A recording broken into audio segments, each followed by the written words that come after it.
Wednesday. Let's get into it.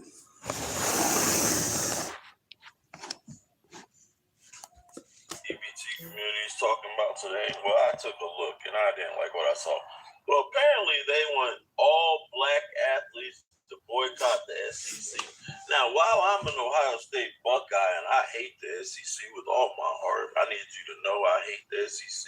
I don't understand why anybody that's black would go to an SEC school.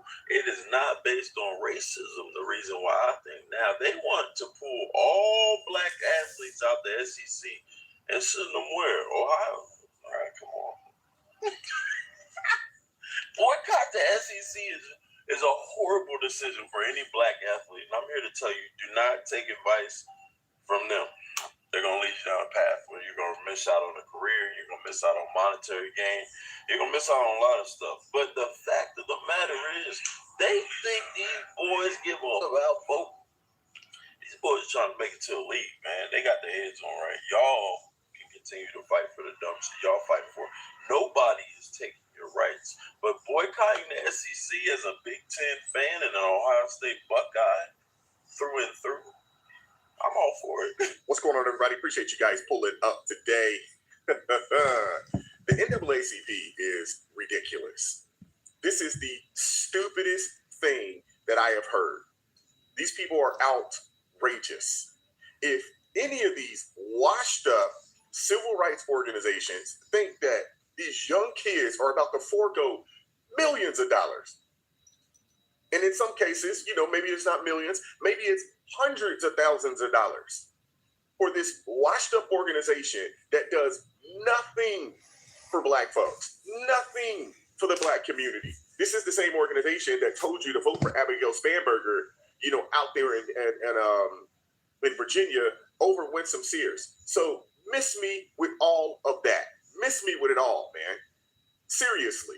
All of these people out here telling these folks, hey, don't go to these schools and miss out on hundreds of thousands of dollars. That's crazy as hell. To defend or to quote unquote protest, this washed up organization and these jacked up districts that are just pieces of what?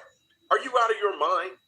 Anybody listening to these people, anybody still listening to the NAACP in 2026, you are hustling backwards. And they're going to lead you down a path of destruction. You would literally be missing out on generational wealth by listening to these fools.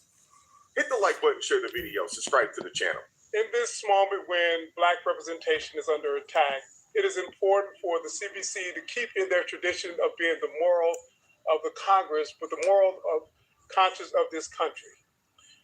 No representation, no revenue, no one black should be on a playing field of institutions that's living off of our labor, and yet in states that are seeking to reinstitute a sharecropping reality. It is not the responsibility of Black America to hold individuals who should know better accountable for doing better. As soon as the United States Congress stand united to ensure our Constitution represents all of us, we will be a better nation as a result. NAACP this morning, in solidarity with the CBC, we are calling on athletes who are coming out of high school not to attend any state-funded school of states that have moved to minimize our right to vote, to minimize our ability to elect candidates of our choice, and states that are seeking to create a sharecropping reality. Whether that state be Missouri or Mississippi, whether that state is South Carolina, Georgia, Alabama. Good morning, Mark. This is Gaslighter. You know they are. 55% of all African Americans live in the former Confederate South. But the 55% of us who live in the former Confederate South, we will not tolerate a Confederate mentality on our labor, on our ability to contribute. Yep, they sure did get busted. Yep. Good morning, everybody in the chat. Good morning. Happy Wednesday. Let's get it. And our ability to be to have representation. In this moment, our democracy is in crisis. This is not about partisanship. This is about true representation. And for the NAACP, we will fight with all we have in solidarity with the Congressional Black Caucus to ensure that we have representation, or if we don't, we will withhold the talent that play on the football field or on the basketball court, be them men or female, in this moment. You see how crazy and ridiculous these people sound? Crazy. So you want other people to miss out on a grand opportunity to fight your failed fight. The Supreme Court has already passed their judgment on this. They've written it out. It's not going back. So this right here just shows you that this is all they have. All they have is grievances. All they have is, to protest. This is it, because you can't sue the Supreme Court. So this right here lets you know, ladies and gentlemen, that they are cooked. They're done. And the Congressional Black Caucus, they have done nothing. They've been a net negative for the United States of America. They've been a net negative for Black people in the United States of America. The NAACP has been a net negative for the United States of America and a net negative for American Blacks in this country. Period. Simple as that. So this right here just shows you that they're grasping for straws. They're done. No one's paying attention to this. And I will tell you this. Any parent out there, if you do have a D1 child, let them go to school. Let them go. These people are outrageous, man. They don't care about you. They do not care about you. Nope. You are just a useful idiot in their plot for power. Nothing more, nothing less. Some breaking news in response to the Supreme Court's gutting of the Voting Rights Act. The NAACP has announced it's now urging Black athletes, football and basketball in particular, to withhold their commitments to schools in the South that have moved to quickly gerrymander, redraw their lines to dilute Black votes. We've seen that happen in Tennessee, Louisiana, and they're moving toward that in South Carolina, Alabama, Mississippi, potentially elsewhere.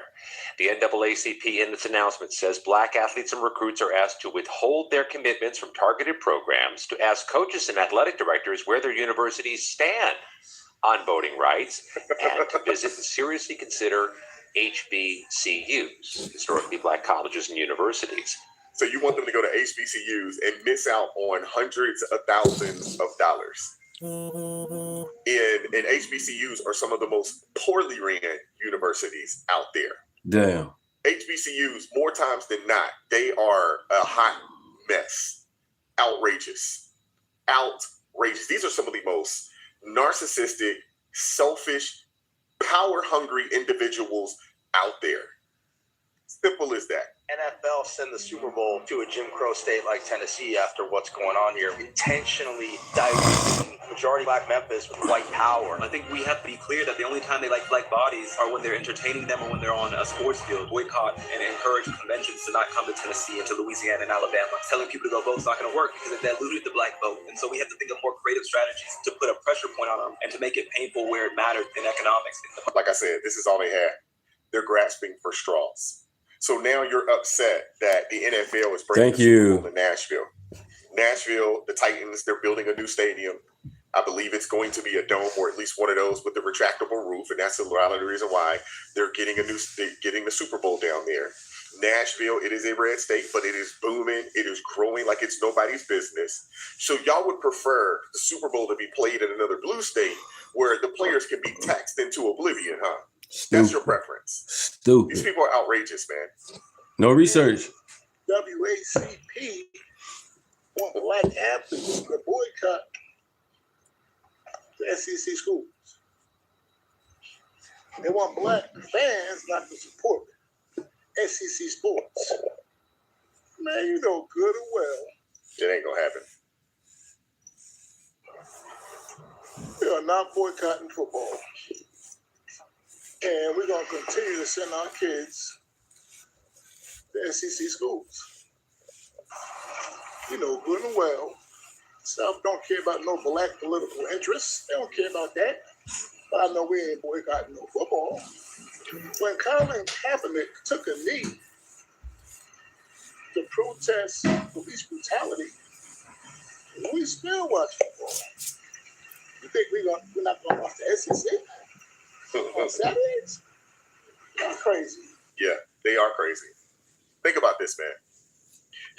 guys in playing SEC football, you know, one of the top guys making $4 million a year. The top guys making $5.4 million a year. And you want these guys to forgo generational bread to fight redlining in districts that are poor, dangerous, terrible education systems, and they've been that way for the better part of 60 years or so, with quote-unquote black representation.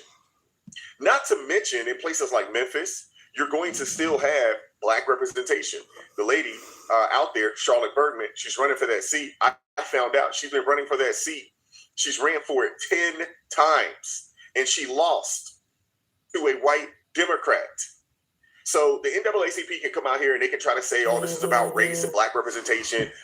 Today was primary day out in the state of Alabama, and I had zero issue going, getting a ballot. I have an ID, showed my ID, told them who I was, what party I was supporting, and they gave me a ballot, and I went and handled business, slid it in the daggone machine to be counted.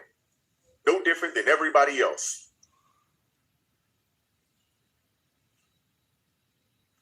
If you are a highly melanated American, your vote is not being disregarded. You have the ability to support whatever party and whatever candidate you want to support. The left is upset that they no longer have a stranglehold on these districts the way they redlined and gerrymandered them up.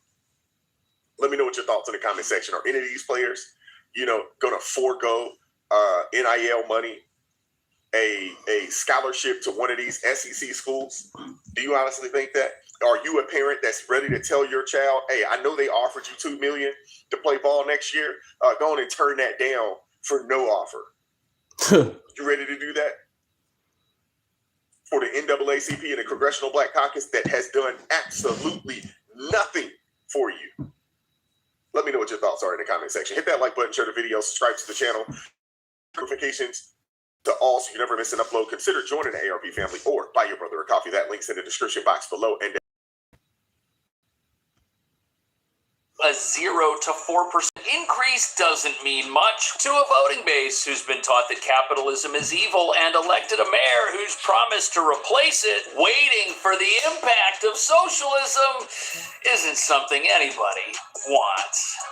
Right now, there are over 100 renters out here behind me waving signs and chanting, freeze the rent. This has really been an issue that's riled people out here. And I'm on a fixed income. I struggle to pay 40% of my income goes to rent. Buildings are starved of the funds needed to run. Maintenance gets deferred, then skipped. Now Mayor Mamdani wants to freeze rent.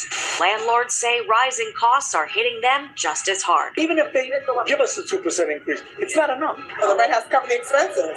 They don't want to raise the rent. Don't raise the taxes. Don't raise our insurance. We can't continue like this.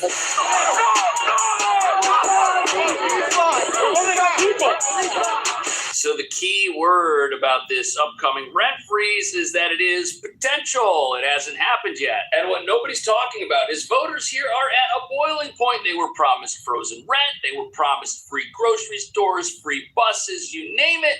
And none of that stuff has happened. People are tired of waiting for socialism. They want it right now. And if there is any rent increase as part of this new deal with the city's regulation body, it will mark another betrayal of the rabid communist voting base here that was told everything was going to be paid for with other people's money and can't seem to figure out why their living expenses will not stop skyrocketing. And of course, living in an anti-business, anti-construction, pro-shoplifting sanctuary, that's got nothing to do with it. In their minds, even though the world knows the $5,000 rents here are the product of a lack of supply, something that could easily change if the anti-capitalists running this place would let underdeveloped land turn into apartments somehow, or would let shoplifters spend time in jail as they steal things, forcing up the cost of everything that hasn't walked out the door of a store just yet. But here's the real reason the Mamdani machine is slow walking off a communist cliff. In order to implement this new socialist world order for our city, the old world order, it's got to be given the boot, but it's still around and it's fighting back. And you've got billionaires threatening to take their companies and their jobs somewhere else at a time when landlords and those who've succeeded and provide something people here need are being punished for it. As Mayor Mamdani brags about record-setting fines, which property owners that have too many regulated apartments will not find the money to pay and thus will have their properties seized. Good morning, Mr. Red. Good morning, Chad. Good morning, everybody. Good morning. By the city as part of this communist revolution. There's a fight going on our streets here, and some New Yorkers are wondering if there's anyone out there who can save us. Michael! Mr. Bloomberg! The last great mayor. One of the best mayors in New York. Bring him back! We need you back! We need you back! Come for at least 1 year. One more year. We need you. At least 1 year. We need help. Right, so according to New York's former mayor Michael Bloomberg, the city's on its own. And that's not just those of us living in it who stand to lose, as this communist regime erases every semblance of American life and values, but it's also the people clamoring at the gates for the thing that's going to destroy this city permanently. And as you're about to see, their impatience for this takeover is rather disturbing. The motion passes. Outrage after the city's rent guidelines board voted to propose rent increases for rent-stabilized apartments ranging from 0% to 2% for 1 year leases and 0% to 4% for 2 year leases. Tenants rallied both inside and outside the meeting, saying they shouldn't be forced to choose between paying rent and buying essentials like groceries. So what? So then the landlord has to be forced between repairing the building and letting it collapse, because that's the other choice, and that shows you the whole problem we got going on here. If one side wins, the other side loses, and if it's the landlord that loses, everybody loses. At least if rents were to go up, the buildings wouldn't fall down, and we wouldn't have less housing and an even worse crisis, because that's the issue. The issue is we don't have enough of these things. We don't have enough apartments. Had we had more apartments, people would be able to find places to live that were affordable because they would have options. They would have choice. Landlords would have to compete.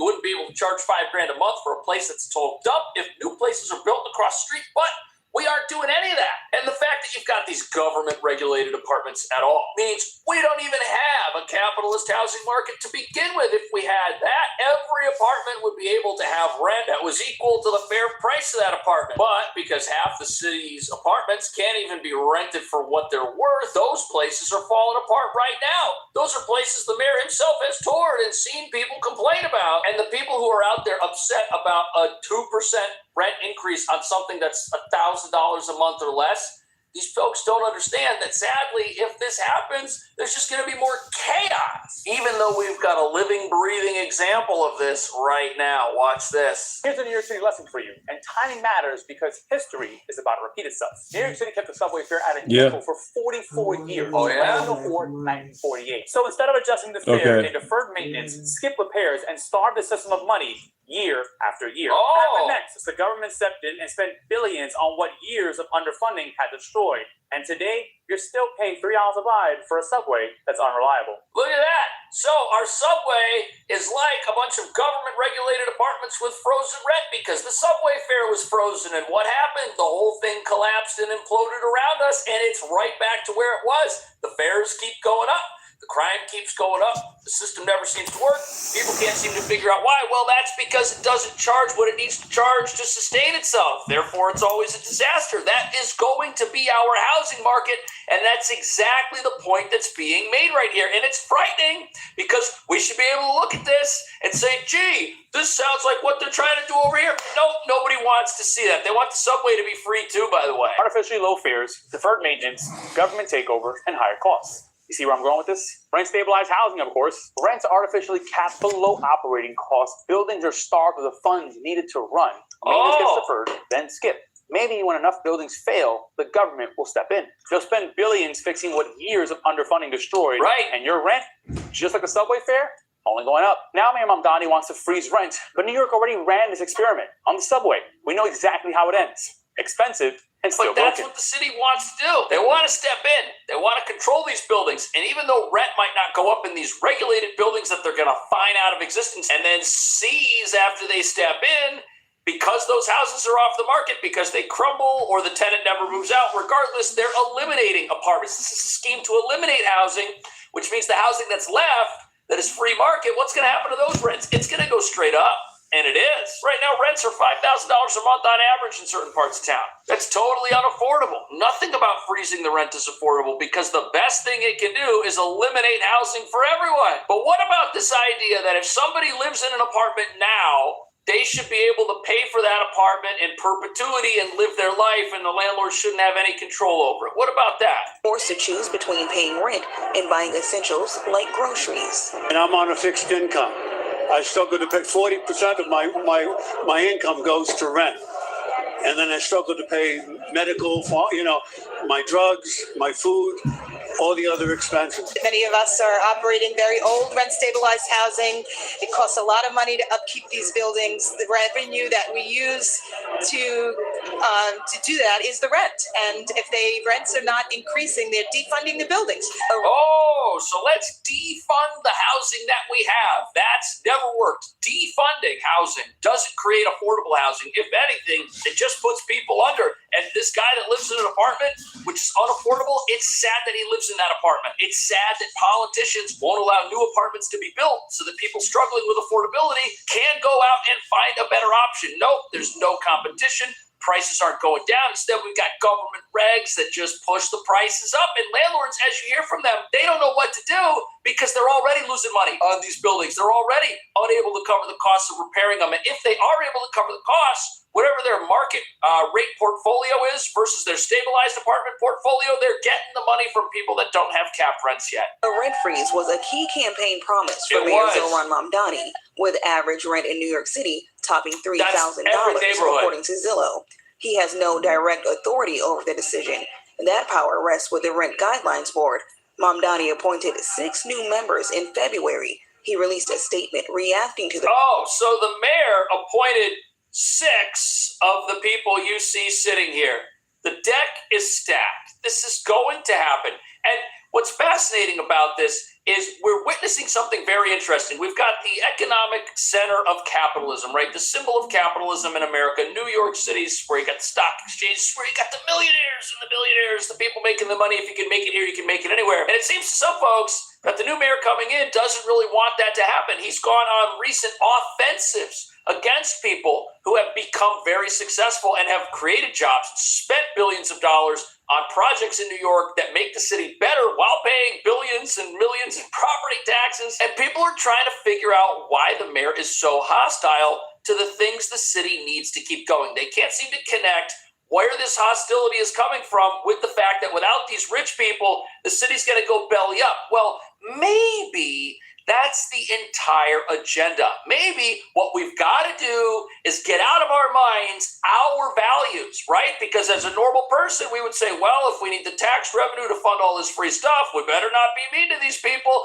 We have to forget all that. We're not dealing with somebody who has our value system. And to understand that, you need to listen to an analysis of a regime that also doesn't have our values. That is a fact. Eventually, there would be economic collapse. But here's where this regime is. We can't look at the regime through the prism of United States logic, values, and reason. We have to look at the regime in terms of who they really are. Hardliners are running the regime. What matters the most to them is to stay in power. They will ride this economic peril out. They don't care about the suffering of their people. Shutting electricity down. Listen to that. So this is an analysis of former General Jack Keane talking about the situation in Iran, how they will not surrender, even though to a reasonable person they should have surrendered the first night this whole conflict over there started. That's the same thing we're dealing with here in New York. We've got a new regime in place which does not have our values. They don't care if people's rents go up. They don't care if groceries are unaffordable. All they care about is giving the old world order the boot so that they can come in and totally remake this place. They will ride this out. And to them, if a bunch of millionaires and billionaires vanish, if their businesses go belly up, that's fine. You know why? Because it means that those people are going to be gone. They're not going to be around to oppose them any longer. And the people who stay are already voting for communism, already want more help from the government. They're just going to cry out for more of it. And this may set up an eternal liberal socialist power structure in New York that sticks around for a few decades or longer. And this is how you have to look at Mamdani. You can't look at him and say, well, what would a reasonable person do? Because his values are reasonable to him, but not to us. And we can make a huge list of everything that's happening to the Iranians in terms of the economic peril and the suffering is about to take place.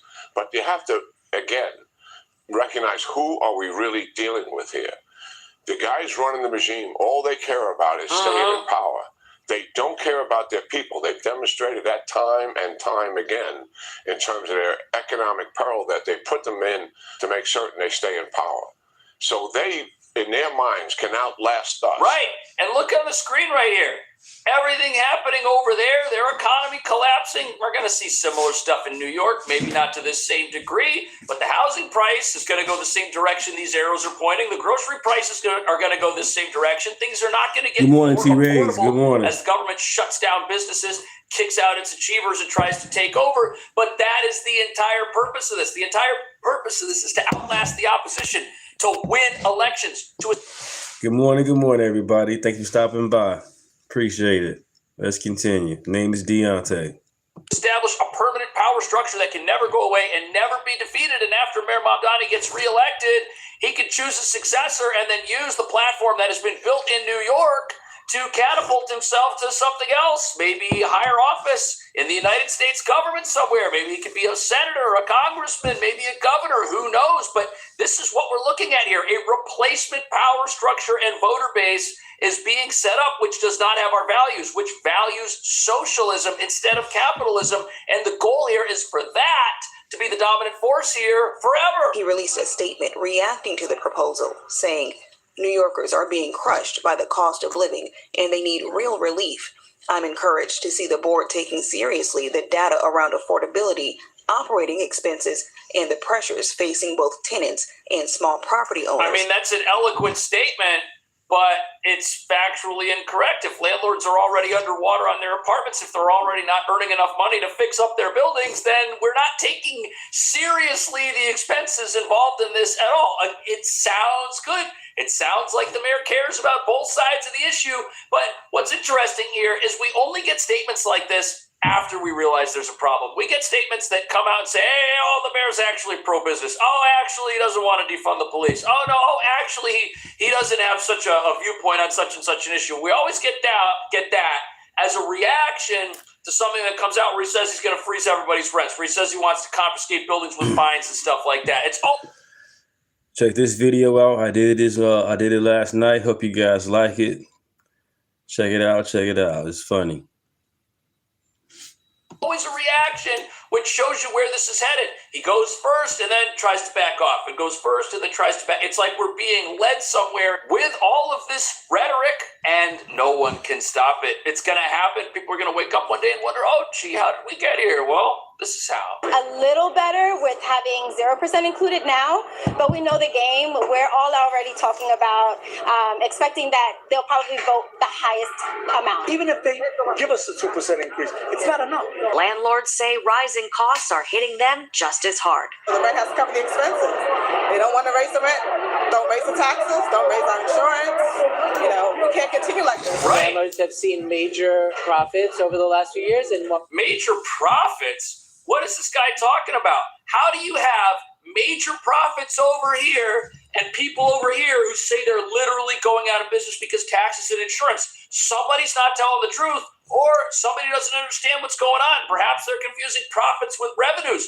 Revenues can go up as rents in a housing crisis spike, but profits can also be at record lows if a lot of apartments are regulated and if the expenses to run those buildings are so high that nobody makes any money. So either both of these are true, or people are just trying to use talking points to push an agenda that's going to be bad for housing. Now, is it sad that somebody has an apartment with rent that every single month they struggle to pay? Absolutely. But that's not the fault of the property owner who's got higher taxes and higher insurance and higher water bills every single year. That's the fault of policies that jack up those costs. And if you're going to raise taxes on those property owners, Where are they supposed to get the money? It's not the landlord's fault that they need to raise the rent. It's the government's fault that the landlord has to raise the rent. The landlord wouldn't be able to raise the rent. But they don't have competition. There isn't another place for you to move into. There's no choice. There's no options for these people who are stuck in rents they can't afford. Right now, if you're a market rate tenant, you're paying $5,000 a month for an apartment, you don't like your apartment,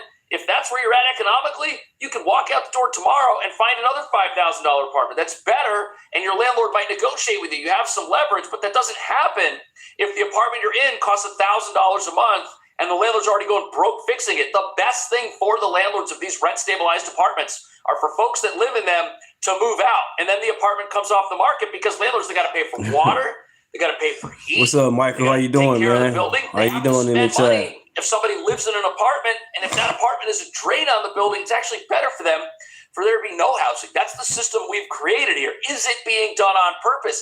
Is this because New York has been given over to an ideology that has a different value system than what we're used to in this country, that does not value capitalism anymore, now values socialism? Are we looking at a socialist takeover? Is that why this doesn't make sense and nobody can seem to connect the dots? Let me know. See you in the next video. Amazing. Yes. So I don't know your name. You have a beautiful cross necklace, though. So go ahead. Kara Kashinova from Mental TV. Hi, Thank you so Kara. much. I have two questions. One of them is going back to the $1.8 billion fund. Not to keep beating that, but sadly, Democrat lawmakers are misrepresenting that fund. I agree. Yes. It's a great question.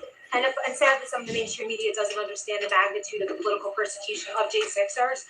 So if a violent offender like the J6er was still over-sentenced and mistreated, literally some of them were sentenced to 24 years in prison, put in unconstitutional pre-trial detention, literally tortured in cages, wouldn't that person still be able to apply for the fund because of due process?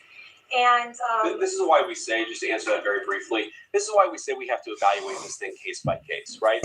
We don't in the United States say that everybody who's accused of a crime is automatically guilty in a court of public opinion. You've got to actually look at this stuff and figure out what were they accused of. Maybe they did something bad even, but what they were accused of was way worse of what they actually did.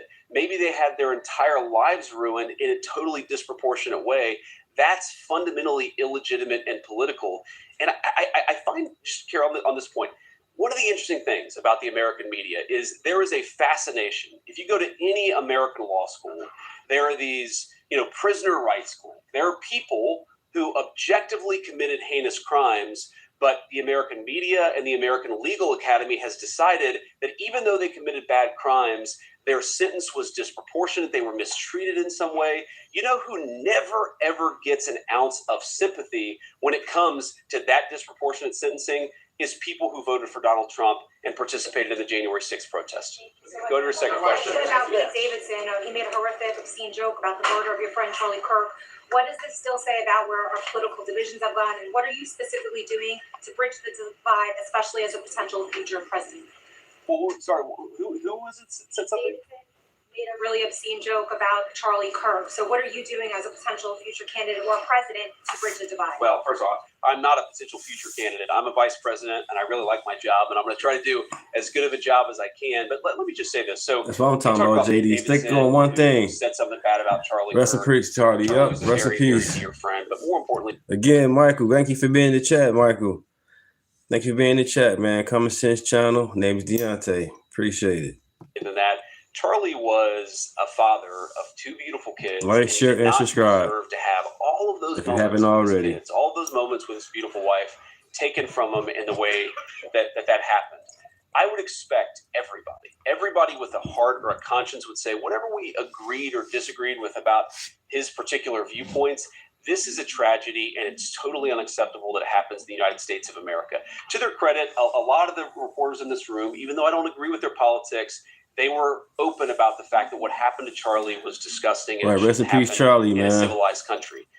You talk about bridging the divide. I mean, one thing that happened that hits, not quite literally close to home, but there was a very terrible shooting that happened today at a Muslim community center. It seems like 3 people are dead. All right, God bless, man. God in control. And, that Thank community center is actually very close to this restaurant that Ush and I go to every time we visit. Her family lives in San Diego. She was born and raised in San Diego. Every time We go to San Diego. We go to this restaurant. Thank you for describing. Thank you, man. Appreciate it. And I found out about it actually on my way to the White House this morning. And I texted her. I said, would you have known anybody who was like involved in this? And she said, absolutely. I would have known some people, or at least their parents, who might have actually used the services at this community center. I don't know a single person who would say anything other than what I'm about to say, which is that type of violence in the United States of America is reprehensible. And I encourage every single American to pray for everybody who was involved and affected by it. We don't want that to happen in our country, and may God rest the souls of the people who lost their lives. What I do find a little distressing is that while every person I know, every politically conservative person I know would say exactly what I said about these innocent people who were killed, there were a lot of people who were celebrating the death of Charlie Kirk. And I think one way that we can bridge the divide is just have a very simple principle in this country. Number one, we don't want the government throwing people in prison because they have bad politics, however you define bad politics. Number two, and way more importantly, political violence, wherever it comes from, is unacceptable in the United States of America. Let's talk with one another, not shoot each other when we disagree. I think that's the principle that everybody in this room agrees with. I had post on Facebook about the gerrymandering situation going on, how people saying on the left and the Democrats saying we're going to lose 8 votes. So I had put on a text saying, get off the Democratic plantation. And I got like almost over 100 disrespectful all type of contents calling me coon, sellout, Uncle Ruckus, take me out my misery. All I said was, get off the Democratic plantation. They say all type of crazy gay jokes, all type of crazy names. I just say get off the plantation. Crazy. Pray for these people, y'all. It's certainly the principle the President of the United States agrees with. Nobody losing their votes. Okay. All right. Sorry. No problem, Mike. You know what I'm saying? You guys make my day, man. Y'all make my day. Every time y'all get into the chat, I get a chance to interact with you guys, Google stuff, share this, share that. I appreciate you guys, man. I'm learning with you guys as we do this, and we're growing together, for real. We're growing. Read this here. I'm sorry? Okay. 100, bro. I don't. Okay, that was kind of interesting, so I'm going to give you the question. 100, Thank you, guys. So last week, the Pentagon halted deployment of 4,000 troops, U.S. troops, to Poland. This is in direct contradiction to President Trump explicitly promised not to reduce the troop level in Poland. So I mostly go live Monday through Thursday. I work the weekend shift, but if anything comes up, I try to make sure I go live for you guys. But the weekend I be working. So other than that, during a weekday, I go live much as I can in the morning. So I'm going to ask this question, which many people in Poland think. Why are you rewarding Putin and punishing your best ally in Europe? Well, first of all, I'd say there's been no president who's done more, frankly, to ensure that Ukraine survived the invasion of Russia than Donald Trump. As he famously said, Obama gave him sheets, I gave him javelins, and it was those javelins that ensured that Ukraine still has its territorial sovereignty. What he's also said is that he wants to pursue an American policy that focus on the interests of the United States. And part of that foreign policy is not to reward Putin or not to punish a country like Poland, which we love. We love Poland. We love the Polish people. No. What we're trying get them out of here, man. What our foreign policy is geared toward. That's crazy how everybody being, some of these people turning black pill. I'm gonna stay red pill, you know? Is promoting European independence and sovereignty.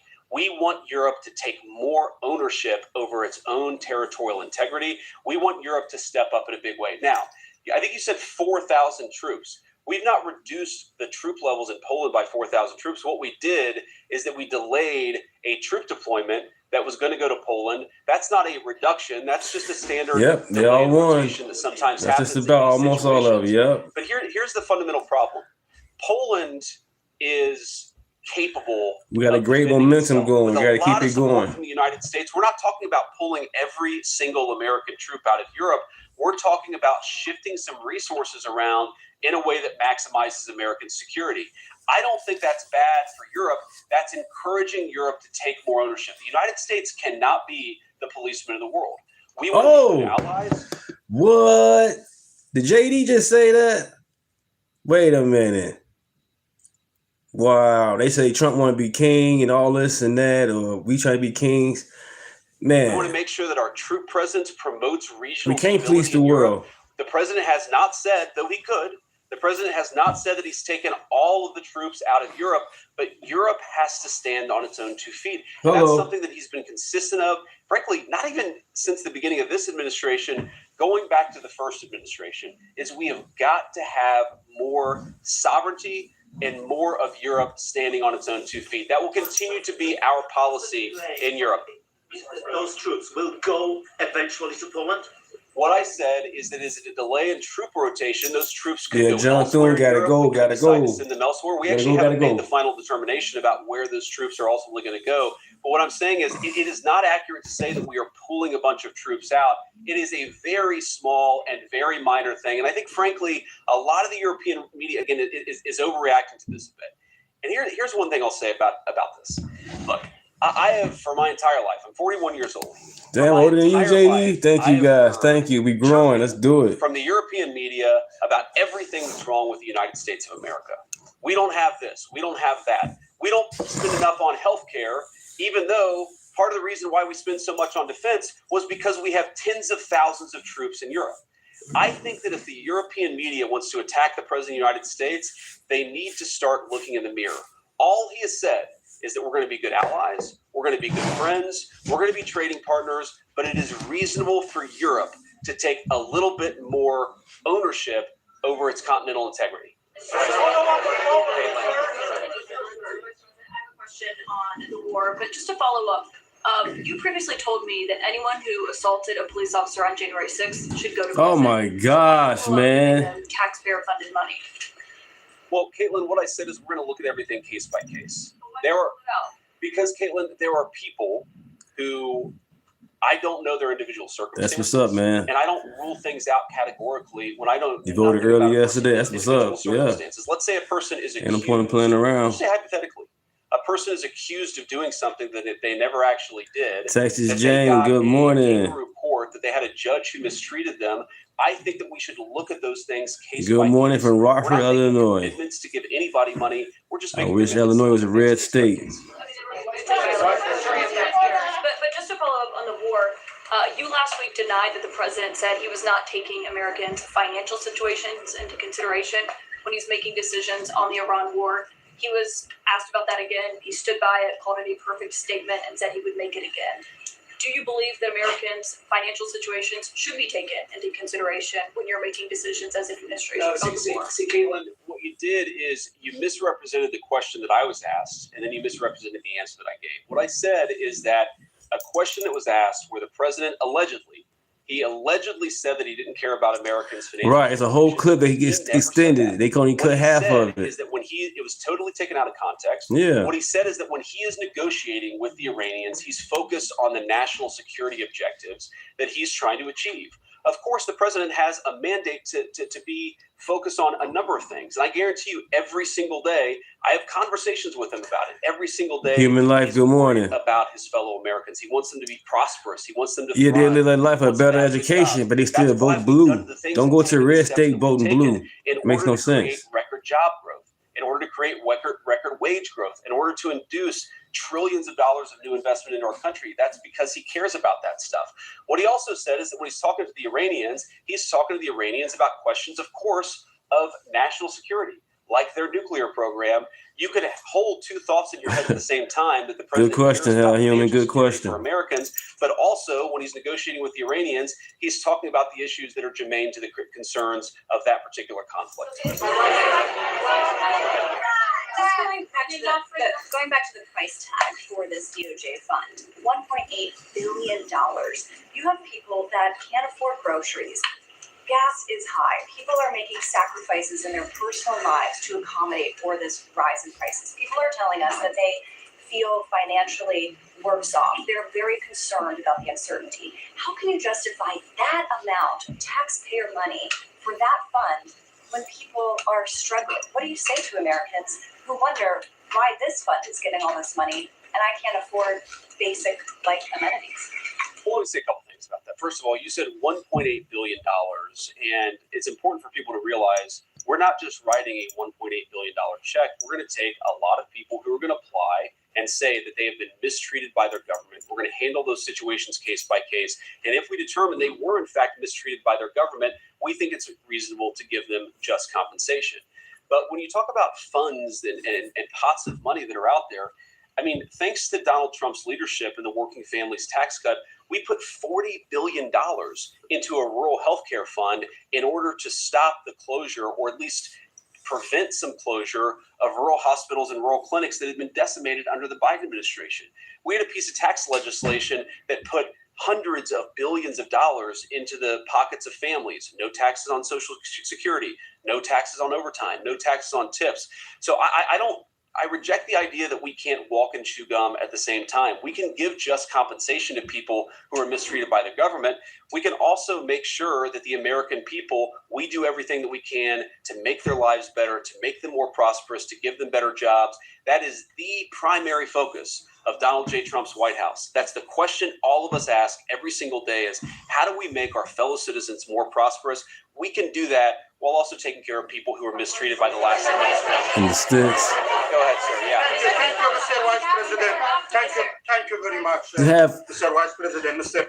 I'm with you guys, Mark or JD or Rubio. I want them both. Either row, I want them both in. It don't matter, vice president or president. I just want them both in office. They both been showing how they can talk to the media and to the leaders, you know what I'm saying, with no problem. They got spine. They showing spine. They got spine. Yeah, be a heck of a tag team. With Iran, drone and missile and they're young too. The Kurdistan region have not stopped it. That happened yesterday as well. What is your position on this issue? Big Purple, and good morning. What do you expect from the new Iraqi government regarding the control of militias? Well, as you know, you've asked the president this question before, and we certainly love the people of Kurdistan.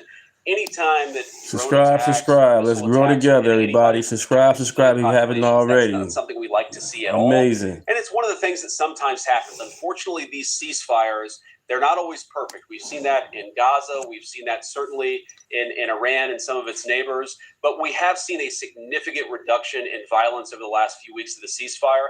And look, fundamentally, the president's been quite clear. This is going to go, again, in one of two directions. We're going to restart the war, which is not the preference of the president of the United States. We're going to restart the operation, or we're going to strike a deal. And I think that's an important thing. That's what we're focused on, and that's what we're going to keep on working on. It is very okay. In like the purple dress there. Yeah, go ahead. Thank you, Mr. Vice President. Go ahead. USA. There has been an uptick in religious violence across the country. What's your message to protect people across all faiths in America? I appreciate that question. Obviously, Turning Points would know a lot about this issue. CRX, good morning. What's up, man? The subject of a fair amount of violence yourself. I guess what I would say is the principle of religious violence is particularly disgusting, especially in the United States of America. And as a devout Christian, I would say it's one of the most anti-Christian things and anti-American things that you could do. And here's why. One, because a fundamental principle of all the great faiths is we are all children of God. And because of that, we are endowed by certain rights that are unique to our status as human beings. You violate those rights, most importantly, when you commit violence against another person. You can violate them in other ways as well, but the most profound way to violate the fundamental right of human dignity is to commit violence.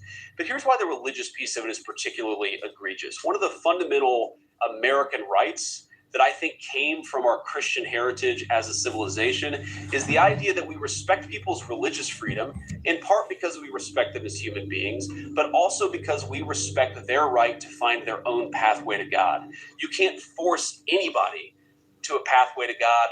They have to, through their own free will, find God themselves. That's one of the reasons why that right of religious freedom is the very first right enshrined in our Constitution. So when you commit acts of violence, you're committing an act against this fundamental idea that people are created in the image of God and that they have the right through their own free will to find God however they might want. And as a Christian, of course, you might have your preference for how they find their pathway to God. They have to find that choice. And anybody who would commit violence against another human being in the name of religion is, I think, doing something that is a violation, of course, of the laws of man, but I think more importantly, it is a fundamental violation of the laws of God.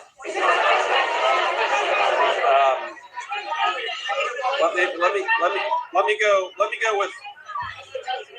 Okay, Garrett, you have your hand up. Garrett, that's right. Okay, thank you, Mr. Vice President. Midterms are well underway. You've got voters going to the polls in 6 states today. You and the president ran on a platform that included no new wars, cutting gas prices, cutting inflation. What do you say to people who are going to the polls today and who feel like those promises are unkept? Well, I'd say a few things. First of all, we've delivered great wins for the American people. We ran on delivering tax cuts to the American people, which we did, the largest tax cuts in American history. We ran on cutting taxes, particularly on people who were working on overtime, working on tips. We cut taxes for those Americans. We ran on the promise of bringing investment back into the United States of America, that rather than factory closures, we were going to have factories opening. And we've seen both construction jobs and manufacturing, but also manufacturing jobs have great rebounds under the Trump administration and under our leadership. We are very aware that because of what's going on in the Middle East, that's gas crazy. prices 7 years old. Wow. Americans are struggling because of that. Our view is that it is a temporary increase. We're taking a number of steps to try to push back against it and try to ensure that Americans are paying as little at the pump as possible. But I feel quite confident after we've taken care of business in the Middle East, those prices are going to come down. And there have been a lot of prices, as you know, a lot of prices from rent to housing, where we still got a lot of work to do, but we do see some real progress made across the economy on pricing, but also on people's jobs.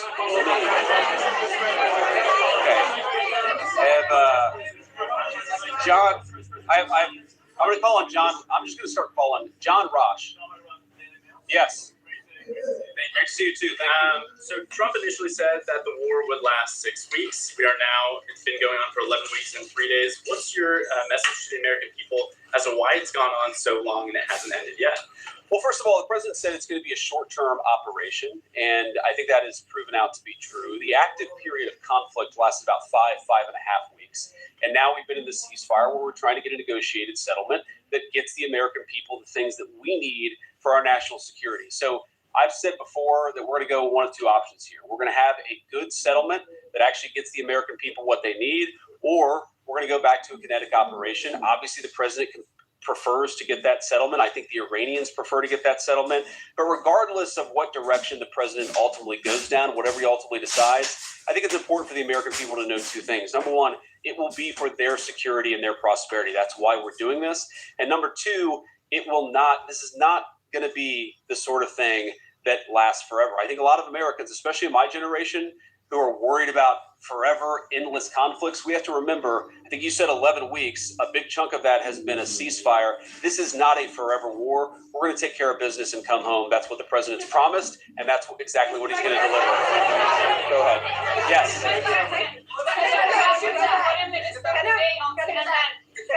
No, the orange. Yes. Yeah. Guys, please don't shout over each other. Thank you, Mr. Vice President. An Egyptian foreign minister today in an interview on CNN, he said that the Arab countries are working with you on a memorandum of understanding between the U.S.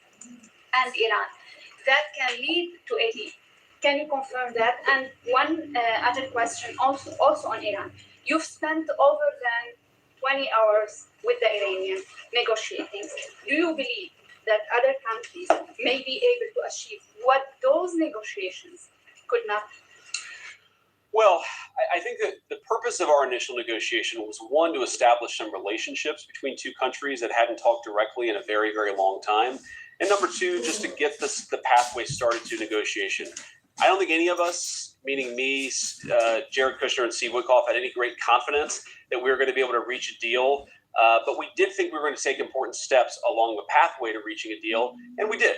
Now, you asked what the Egyptian foreign minister said. I haven't seen those comments, so I won't comment on them myself. What I'd say is I'm not going to detail what's going on in negotiation. There's a lot of back and forth. A lot of good progress is being made. But we're just going to keep on working at it. And eventually, we'll either hit a deal or we won't.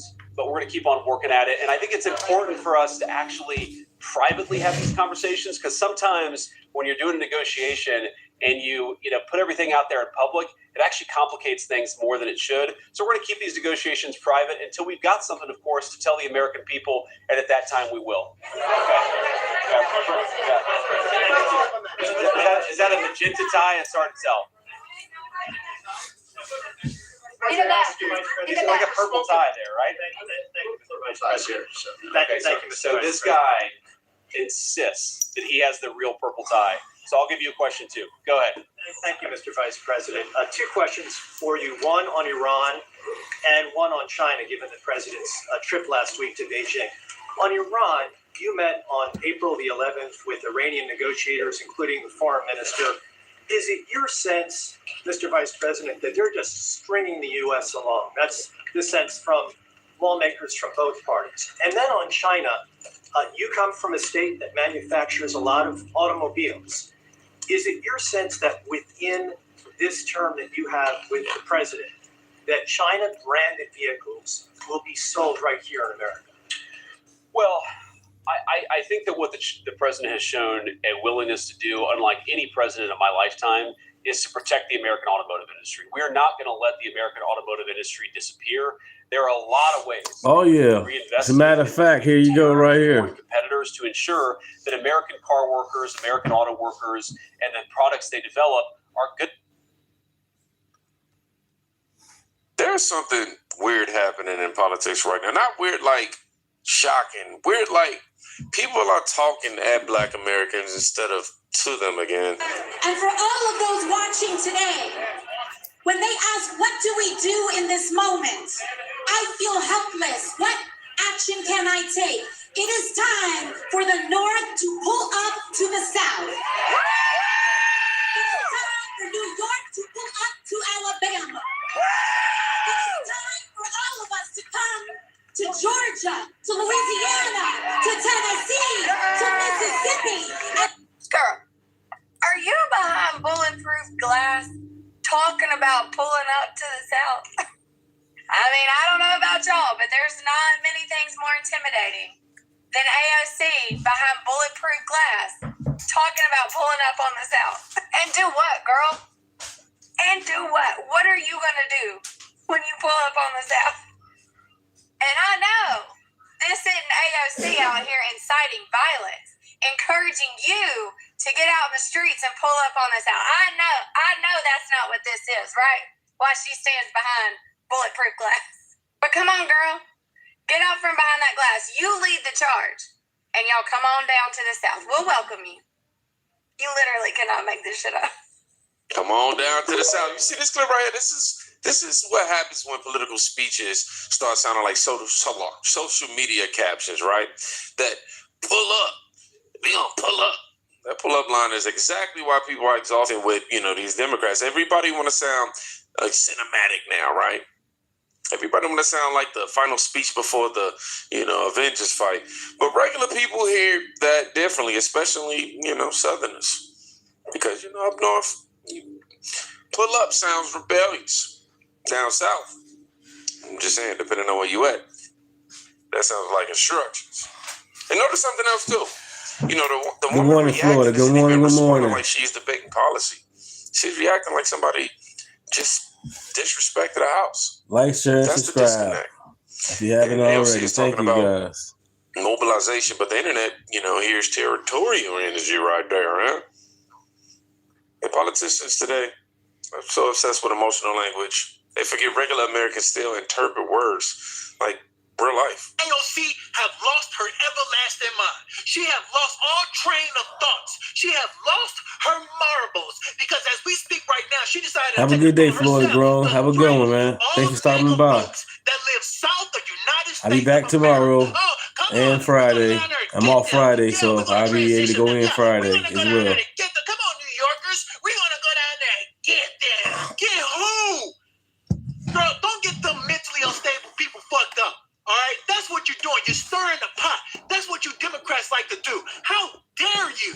How dare you try to get on stage and try to basically stir the pot, trying to convince these people that are obviously sick to start a Go down where? Not down here in Texas. Not in Florida. Not in Louisiana, baby. You living in La La Land. You living in fantasy land. Yeah, see, you know what? You soft. You a soft cat. That's what you are. You ain't tough. You can miss me with this old Bronx girl.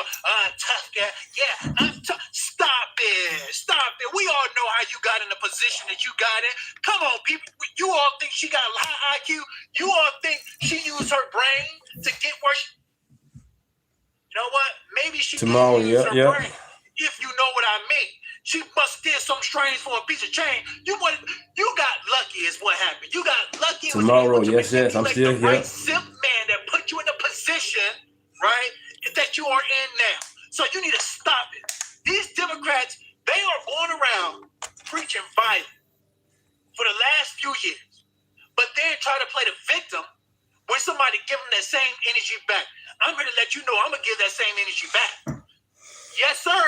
Then she got the audacity to say all this, standing in front of a bullet. She been doing press conference all week and interviews in front of bulletproof glass fucking shields. I thought she was about that life, AOC. You ain't about that life, are you? Yeah, you soft, man. You don't go back. You a bartender, AOC. Pour me a drink. How about that? Pour all of us a drink. How about that? Talking about some MAGA. Boy, I tell you, boy, these people crazy. I am never ready for that shot, ever. Now, this right here is where the internet turns politics into WWE. And honestly, this is partly the left's fault for sure, right? Because for years, they built their brand around emotional escalation. Everything is DEFCON 1. Everything is democracy is ended. Everything is fight back now, So eventually people stop hearing speeches and start hearing threats. That's why clips like this take off online, not because everybody agrees with them, but because people are tired of politicians talking like anime villains before a battle sequence. And let me say something. People keep dancing around. A lot of Americans don't want activists running the country anymore. They just don't. They want adults. They want calm. Excuse me. They want somebody who, talks like groceries still actually cost money. Seriously. However, that's why this rhetoric feels, sort of touch to people already stressed about paying rent. It is time for the North to pull up to the South.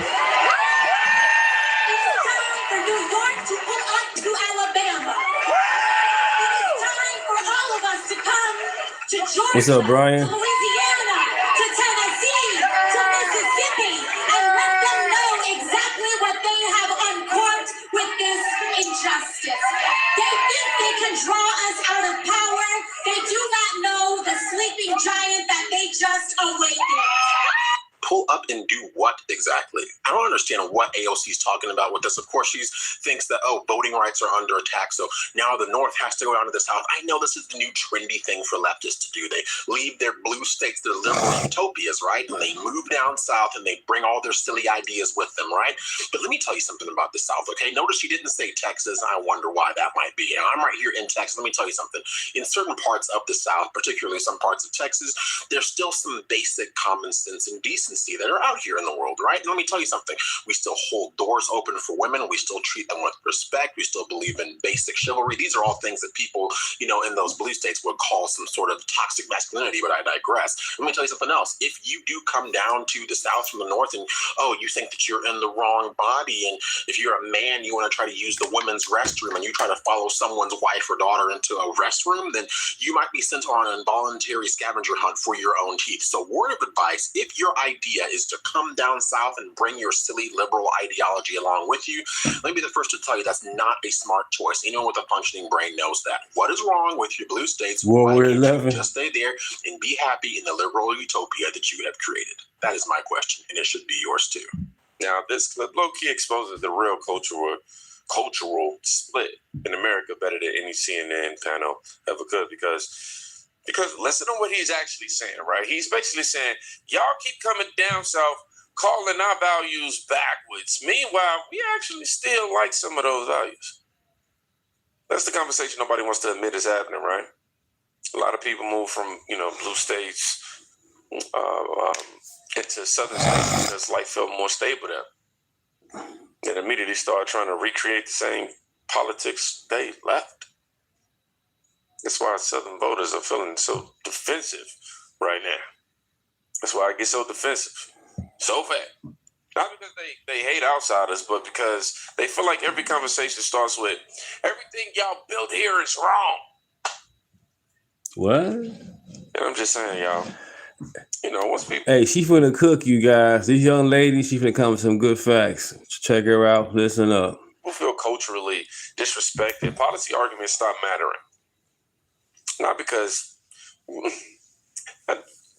Now it becomes identity, y'all. This is a lengthy video right here. I'm actually going to speed it up, a little bit.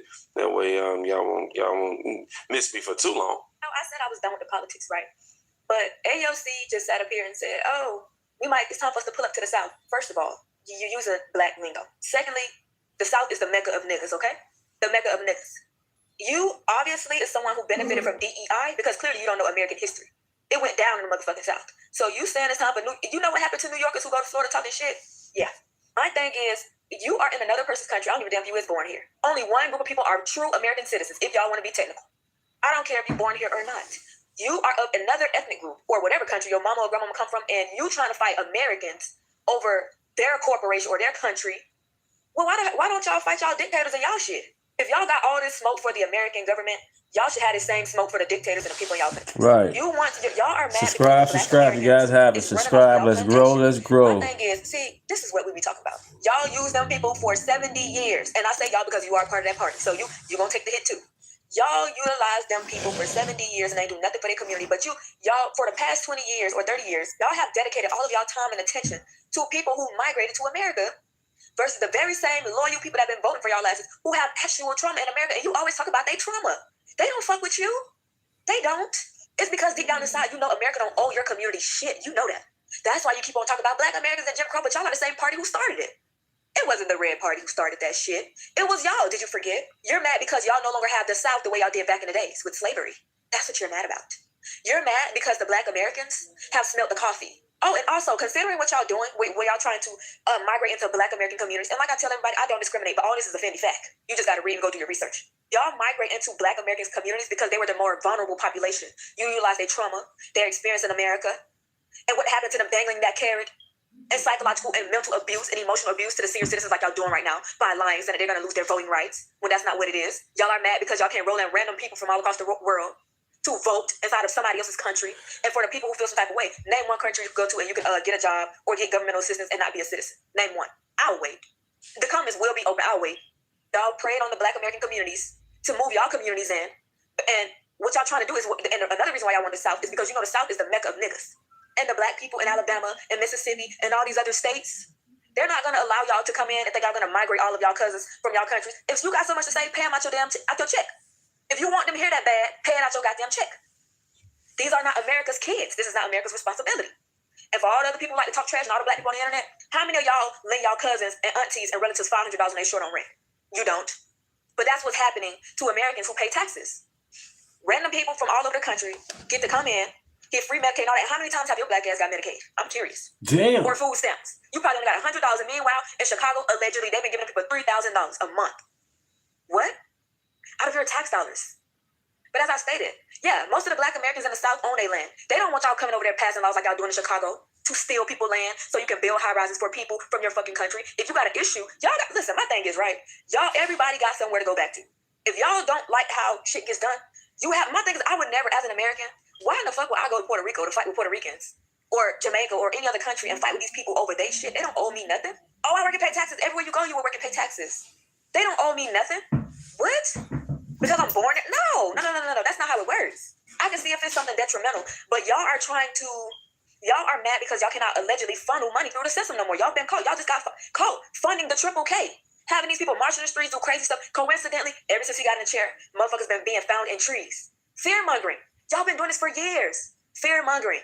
Got all these people running rampant and scared. Oh my God, I'm afraid I might be swinging from a tree next. Let me go and vote blue. Coincidentally, I said this the other day. I said, you realize anytime the blue people are in charge, you never see that many motherfucking bodies. But the minute it's somebody who they don't like to be in charge, bodies showing up everywhere. Fear-mongering. And I'm glad they cracked that open. The Red Party cracked that shit open.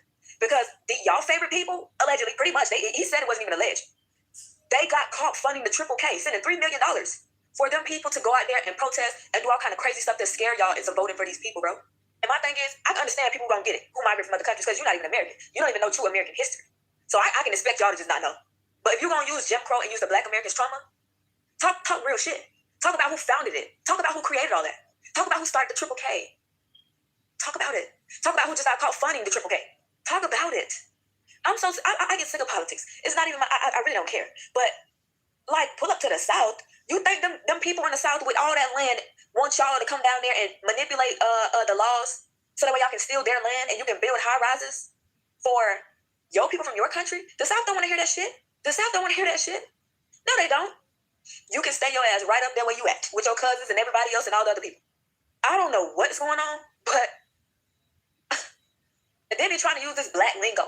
Oh, it's time for us to pull up. Girl, please. We had enough of Miss Crockett. I'm sorry, but we had enough of that. I'm tired of people trying to cosplay this gangster shit. Like, hey, you gotta understand that. What's up, Jason? Good morning. No original gangsters like that. We don't know. With all due respect, we don't want to hear that shit. It's time for us to pull up to the South. Like the South will say, oh, let's run. The South ain't stunting nobody up north.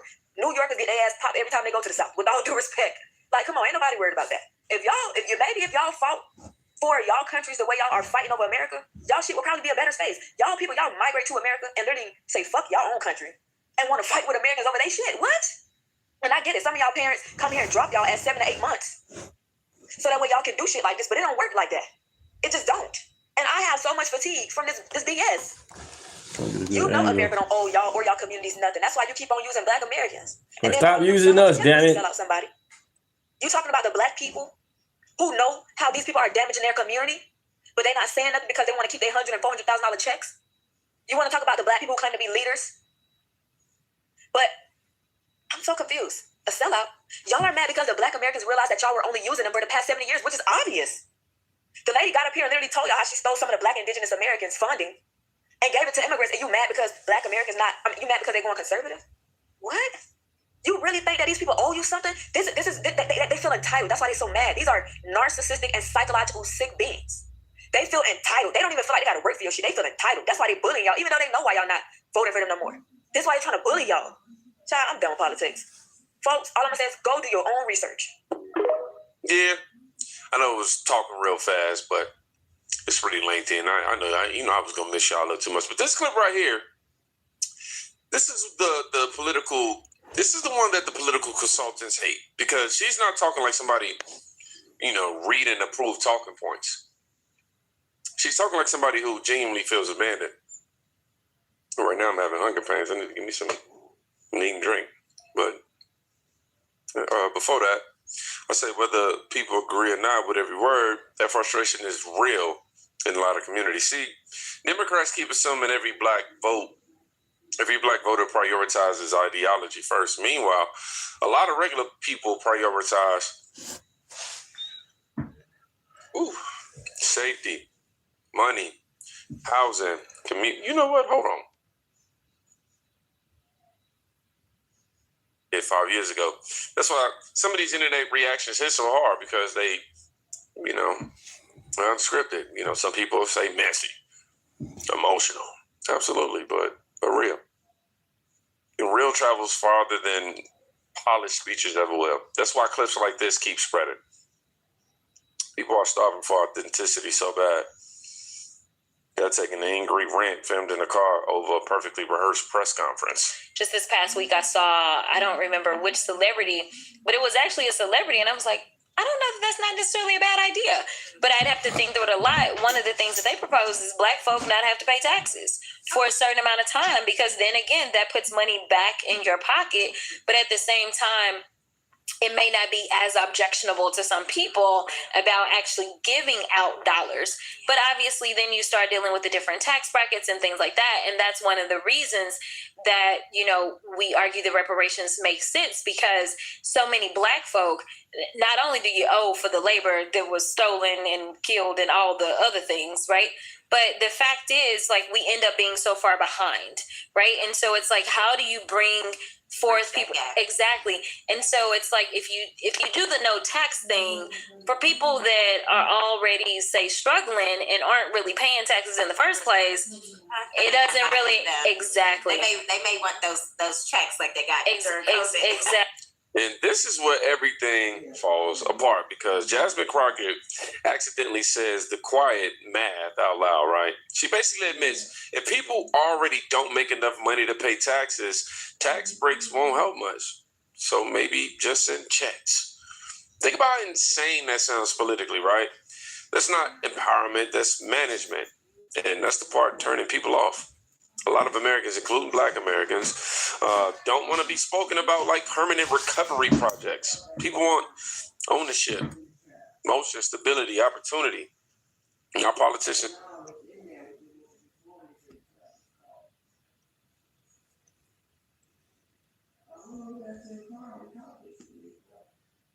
Back in November of 2024, so if you are self-styled libertarian constitutionalist and perhaps the single most obstinate thorn in Donald Trump's side in the entire Republican House caucus, just got crushed. Not nudged out, not edged out by a hair, crushed. Just like we predicted yesterday. In fact, it was even worse than we thought.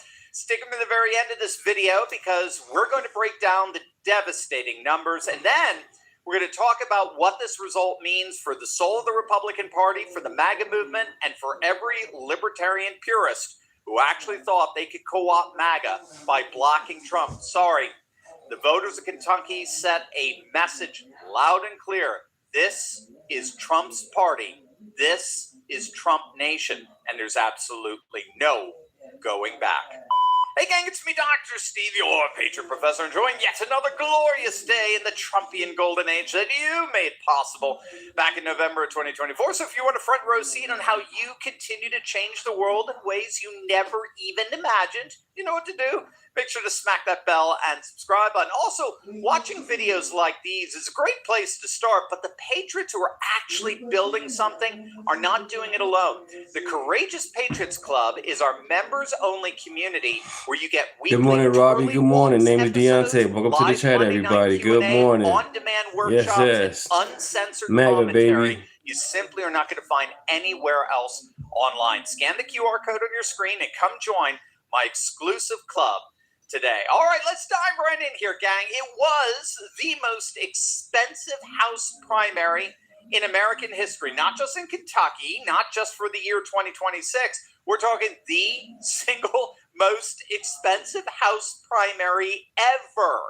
And it resulted in a landslide defeat at the hands of a Kentucky farmer and retired Navy SEAL named Ed Gowright, backed by the Godzilla of politics, one Donald J. Trump. Let's start with the raw numbers because they are pretty brutal.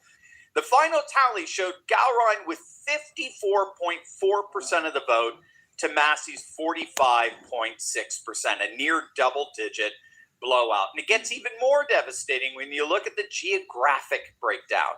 Ed Gowright won 19 out of 21 counties in Kentucky's 4th Congressional District. 19 of 21. Massie was left clinging to just 2 counties, including barely his own home county. That was not just a loss. That was a political demolition.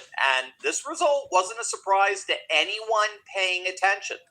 The polls have been pointing to this for days now. We talked about this in yesterday's video. The final Gray House poll had Massie losing by 7 points. The final Quantas Insights poll, and keep in mind, Quantas is one of the most accurate pollsters of 2024. They had Massie losing by 8 points. The final result was Massie losing by 9. Everything suggested that this incumbent was going to get crushed. Undecided voters were breaking for Gowright by more than 2-1 in the final stretch. That's the signature of a campaign in total freefall. NBC News called the primary for Gowright roughly an hour after the polls closed, and President Trump was ready.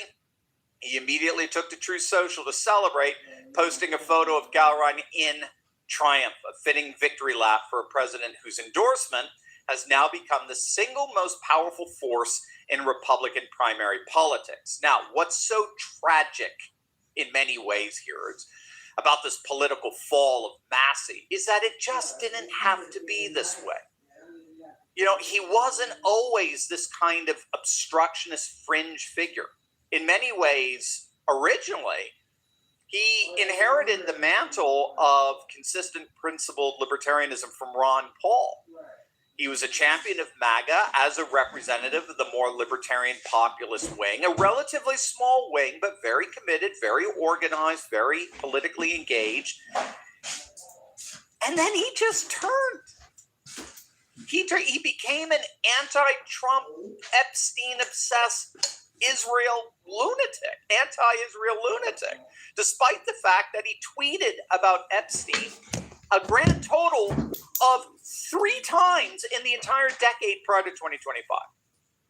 And that's what makes this whole notion that Massie is this epitome of principled opposition such an obvious farce. He didn't give a rip about Epstein the entire Biden presidency. He didn't care. It wasn't even on his radar. And then suddenly, out of nowhere, he became Epstein obsessed. Interestingly, only when Democrats co-opted the issue in a deliberate bid to politically harm Trump. And so Massie, who's supposedly, again, this champion of the Constitution, ended up allying himself with the very party that wants to destroy the Constitution. And he exploited Epstein, again, an issue he didn't give a rip about his entire political career.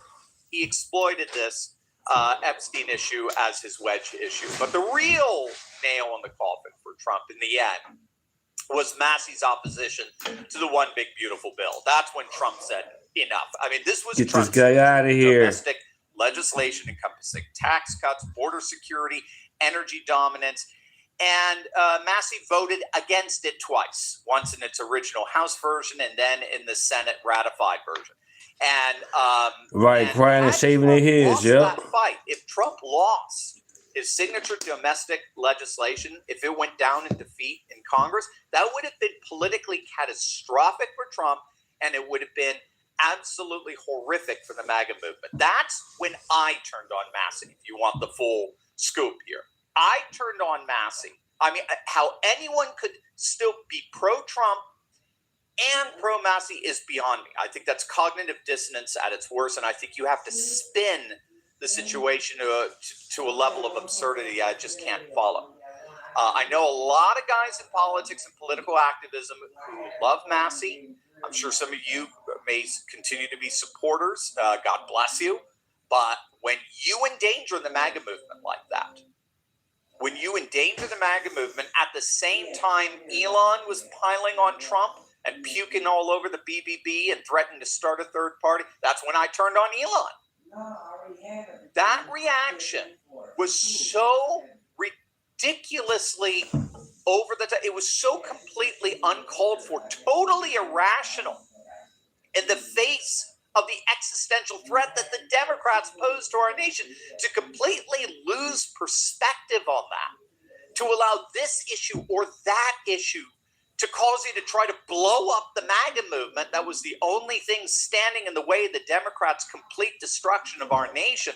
There's no excuse for that. You are not our friend if you're doing that. So Elon, of course, has since been humbled, and he's realigned himself with Trump. And Massie, for his part, he deservedly got crushed in his primary. It got even worse with the Iran war. He ended up becoming both Epstein-obsessed and Israel-obsessed, as it turns out. And the voters in Kentucky simply didn't give a crap about either. So they Liz Cheney'd him, and most deservedly so. But there's an even bigger lesson to be learned from this. And it's a lesson that promises to change the Republican Party and the nation forever. This is going to absolutely blow you away. But first, right now, an estimated 31 million Americans are taking GLP-1 medications like Ozempic and Wegovy. But as more people start using them, more concerns are starting to surface as well. In just the past few months alone, lawsuits tied to these drugs had nearly doubled, much more than just one congressman losing a primary. This is about the very identity of the Republican Party and who owns the MAGA movement. And the answer is becoming crystal clear. The MAGA movement belongs to one person. We're going to talk more about the Republican Party in our next video. I want to really focus right now on the MAGA movement itself. The MAGA movement, when all said and done, if you are MAGA, you are loyal ultimately not to a policy, you're loyal ultimately to a person. The MAGA movement belongs, when all said and done, to one person, not to libertarianism, not to the Rand Paul wing, not to the Thomas Massie brand of ideological purity. In fairness, not to Steve Bannon or Steve Turley for that matter. The MAGA movement does not belong to the establishment or rhinos or neocons. The MAGA movement belongs to one person, Donald J. Trump. Think about what unites the MAGA movement.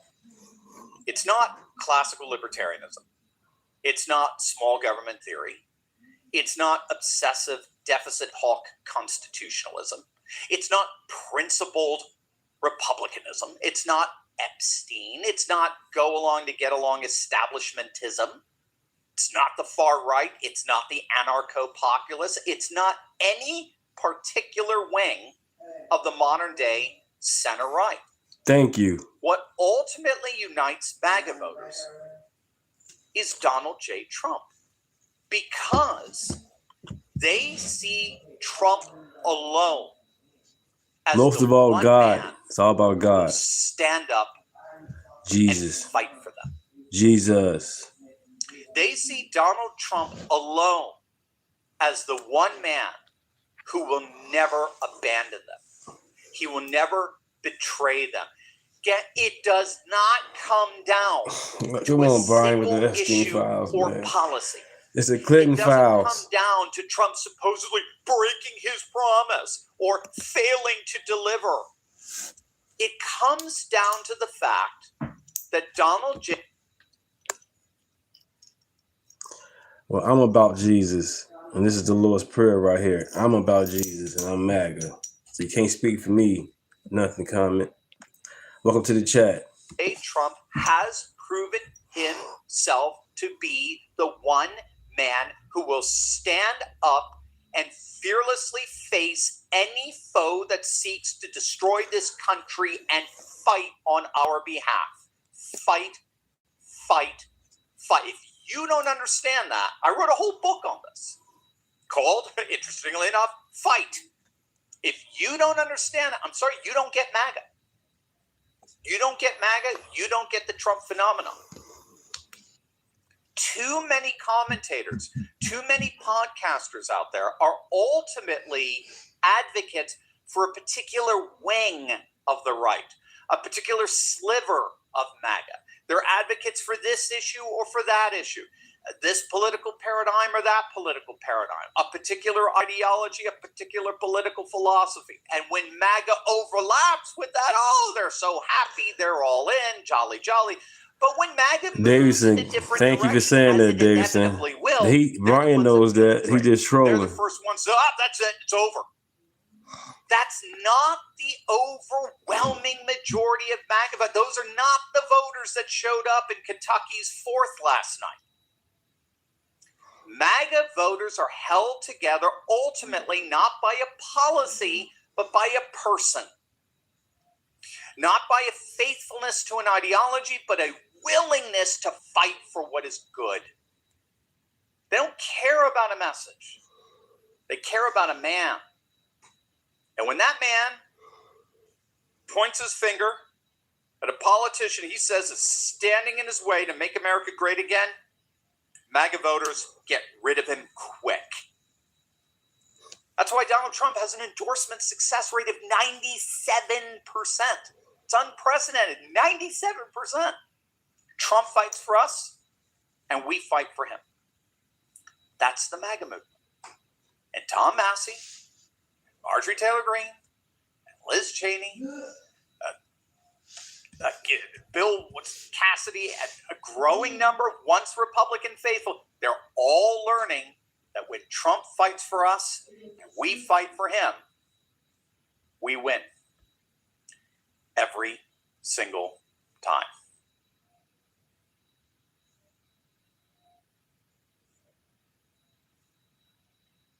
Today, on the Vince Ellison Show, I told you, the Democratic Party was an evil institution.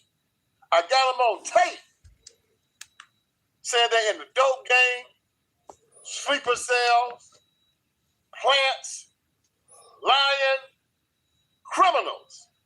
I told you black Democrat politicians were all crooks, and I got it on tape. And I'm going to show it to you. Let you hear it today on the Vince Ellison Show.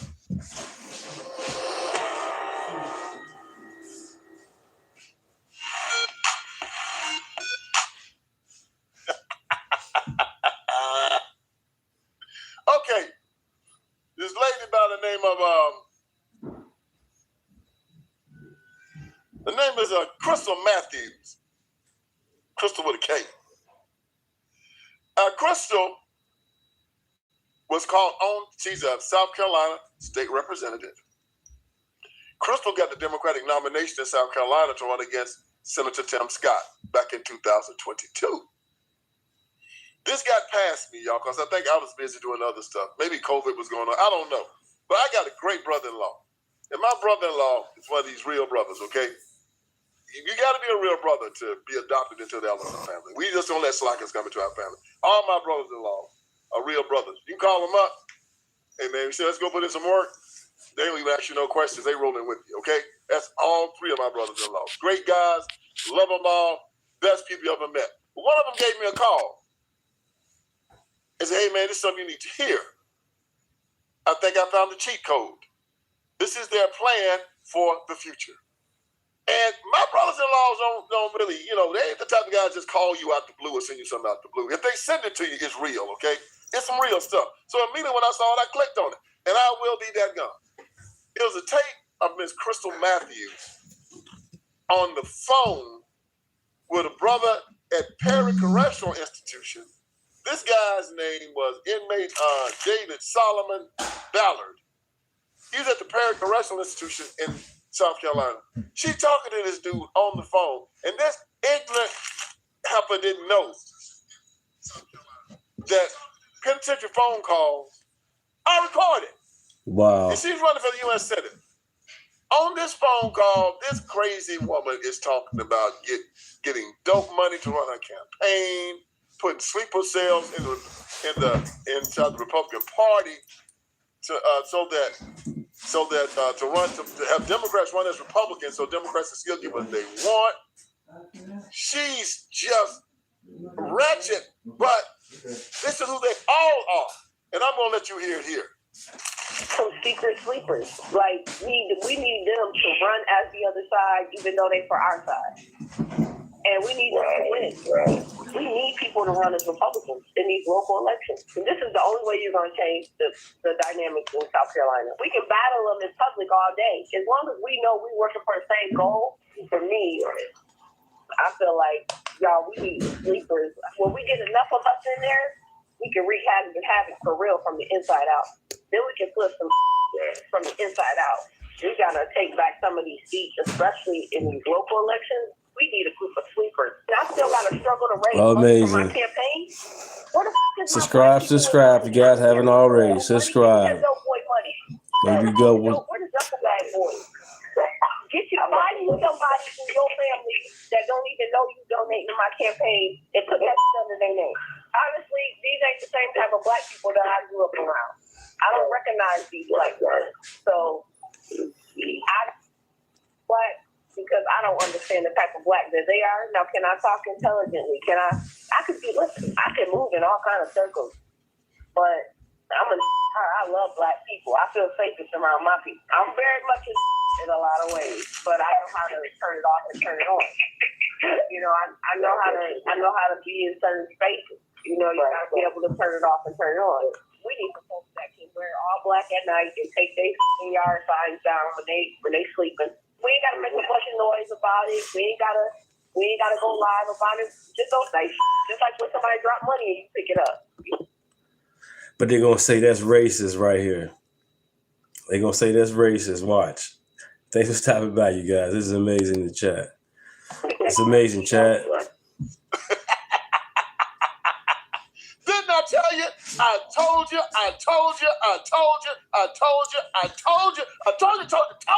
Subscribe, everybody. Subscribe. Come on. Subscribe. What's gonna be your excuse now? What up, Russell? That's just one of them. That's one of them. She's talking about dope money. Damn. She's talking about having people that are not Republicans, Democrats run as Republicans so they can still get what they want.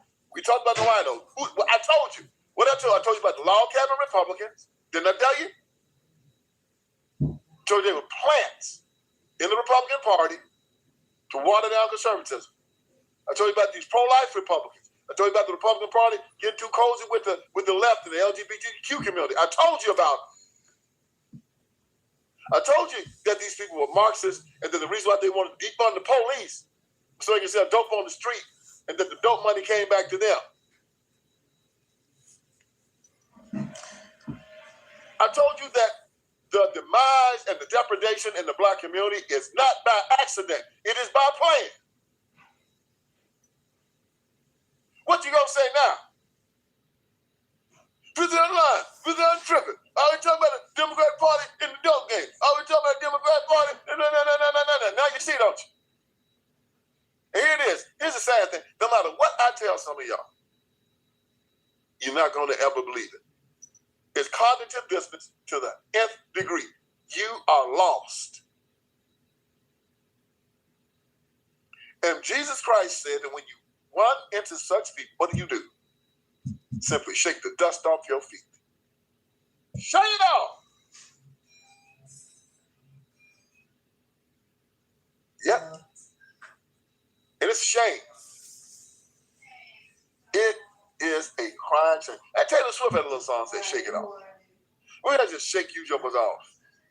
But right now, the crashing out, this is the reason for it, y'all. Yeah, Felicia and his mother. Republicans and Americans have just said, we tired of y'all. We tired of it. All you gotta do is protest, raise hell, fight, keep the ghettos going, stealing money from the rest of hardworking Americans and give it to your clients who don't want to do a freaking thing. It's over now. We're not going to argue with you anymore. We're not going to fight with you anymore. We're just going to say either ante up, kick in like men. We're running all the illegals out, so their jobs out there, okay? Their jobs. So you can't say you can't find work. We're providing free education, law enforcement. Go out there, do your thing. Because right now, we know who you are. See, I know you. Oh, yeah, what's up, Robert? Yeah, this is Vince. He coming with it. Heard this. I know you. Bunch of no good thieves, lying perverts. Y'all make me. Hey, Zach, I don't worship Trump. I worship Jesus. I'm MAGA, but I got nothing to do with that golden statue, none of that trash. Sick. You got people out there that are fighting to become Welcome to the chat. productive citizens. Listen up. And you guys are out there letting dope come to the community, taking the money. I mean, like up here in the when you go into the big cities and you find out where all of this cannabis is coming from. Wherever you go into a big city, I don't care where it's Washington, D.C., I don't care where it's Maryland, I don't care where it's Virginia. Wherever these Democrats get in power, the first thing they want to do is start trying to legalize dope. This is why. Dope money. Trying to legalize prostitution, gambling, everything. The underbelly and the undercurrent of American society is all they're concerned about. And then they're going to try to run out God, the Bible, fathers, so they can take full advantage of the children, so they can transition them. Call the rest of the little girls and call them little boys. Let these perverts go into the bathrooms with your children, with your daughters, grown men, sitting in the corner, watching them urinate. I want to pass laws that say I can just wake up tomorrow and say I'm a woman, and you got to let me go into women's bathrooms to play on sporting teams with and all of that. The chronic victim can never be trusted, says Carl Young. because I want you to know that I am more offended as an African American woman than you will ever be. The chronic victim can never be trusted. The reason we could never be who we wanted and dreamed to be is you kept your knee on our neck. We could run corporations and not hustle in the street, but you had your knee on our neck. We had creative skills. We could do whatever anybody else could do, but we couldn't get your knee off our neck. The chronic victim can never be trusted. It's a cruel jest to say to a bootless man that he ought to lift himself by his own bootstraps. Still on your knees. Still on the plantation, boy. I decided to be a free man. Slave's the choice.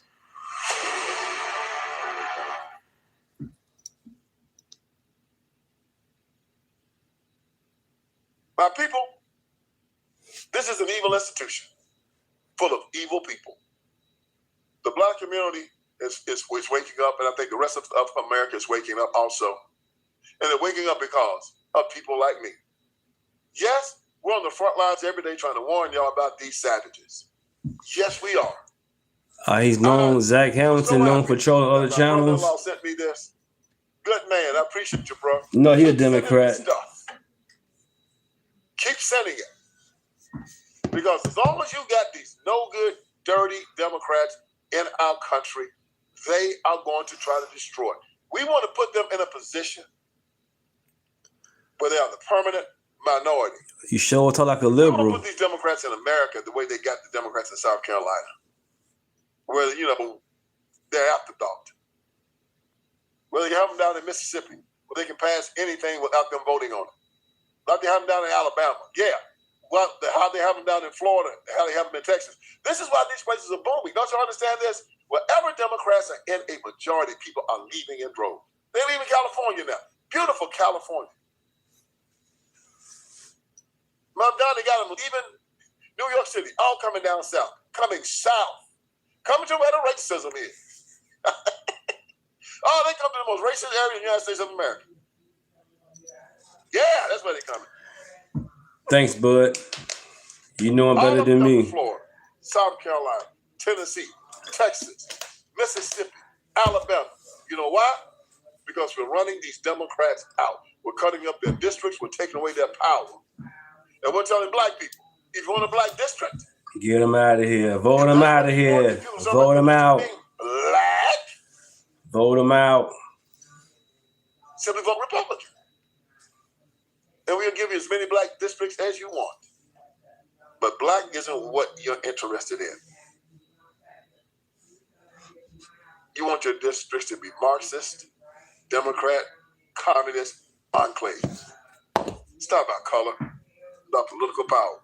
I did this video yesterday. Check it out. Check this video out. I did it yesterday. Because we know that these are the people that run the Democratic Party. These no good shyster, dope fiend Democrats.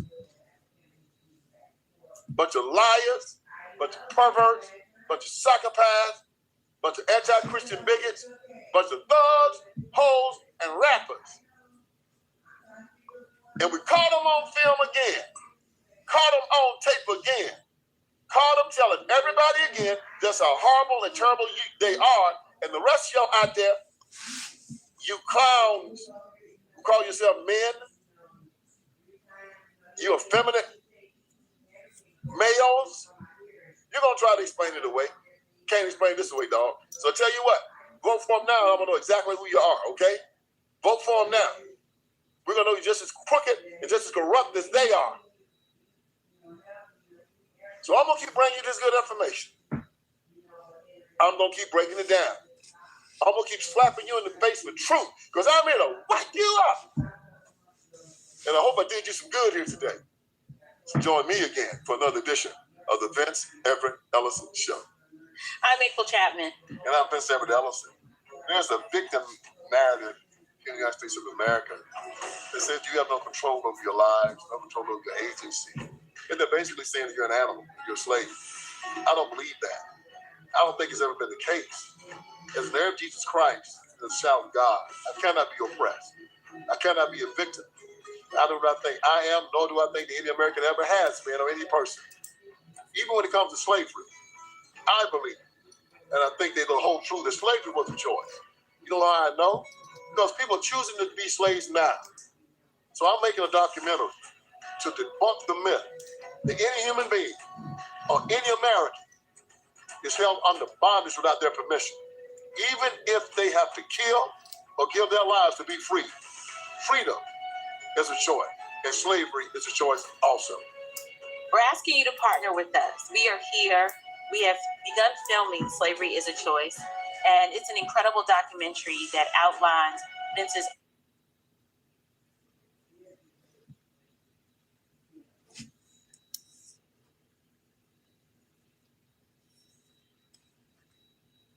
Today, on the Vince Everett Ellison Show, boy, I tell you what, if black Democrats could kill anybody, they would kill Clarence Thomas.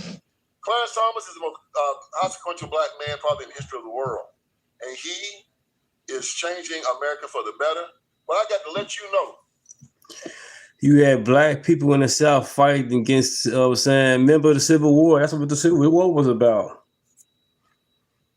What these black Democrats have been saying about this great man, and it exposes their racism, and it exposes their ignorance, and it also exposes why we had to carve up these black Marxist districts to make sure that these people have no more power in the United States of America.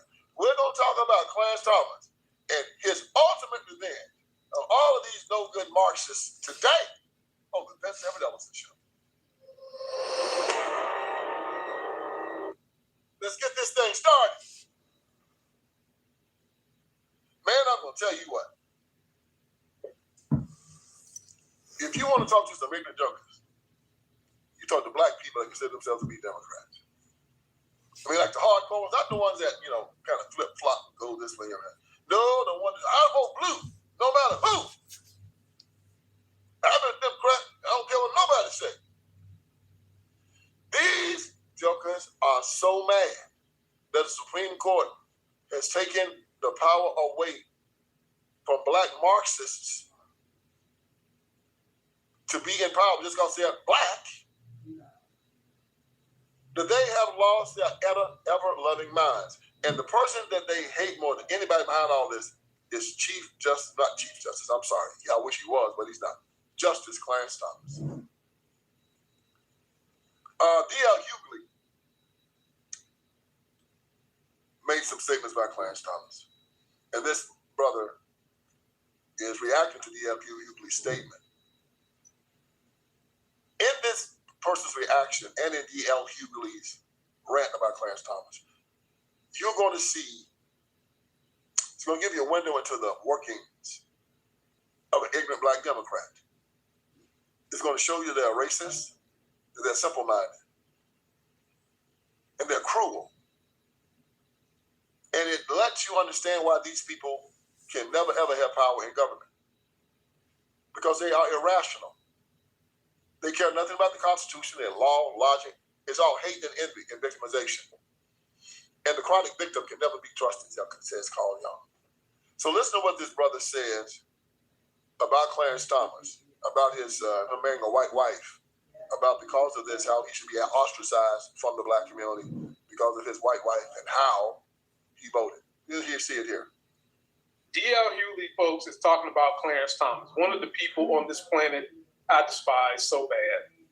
He replaced Thurgood Marshall on the Supreme Court, which just bugs me. Thurgood Marshall was the first black man on the Supreme Court.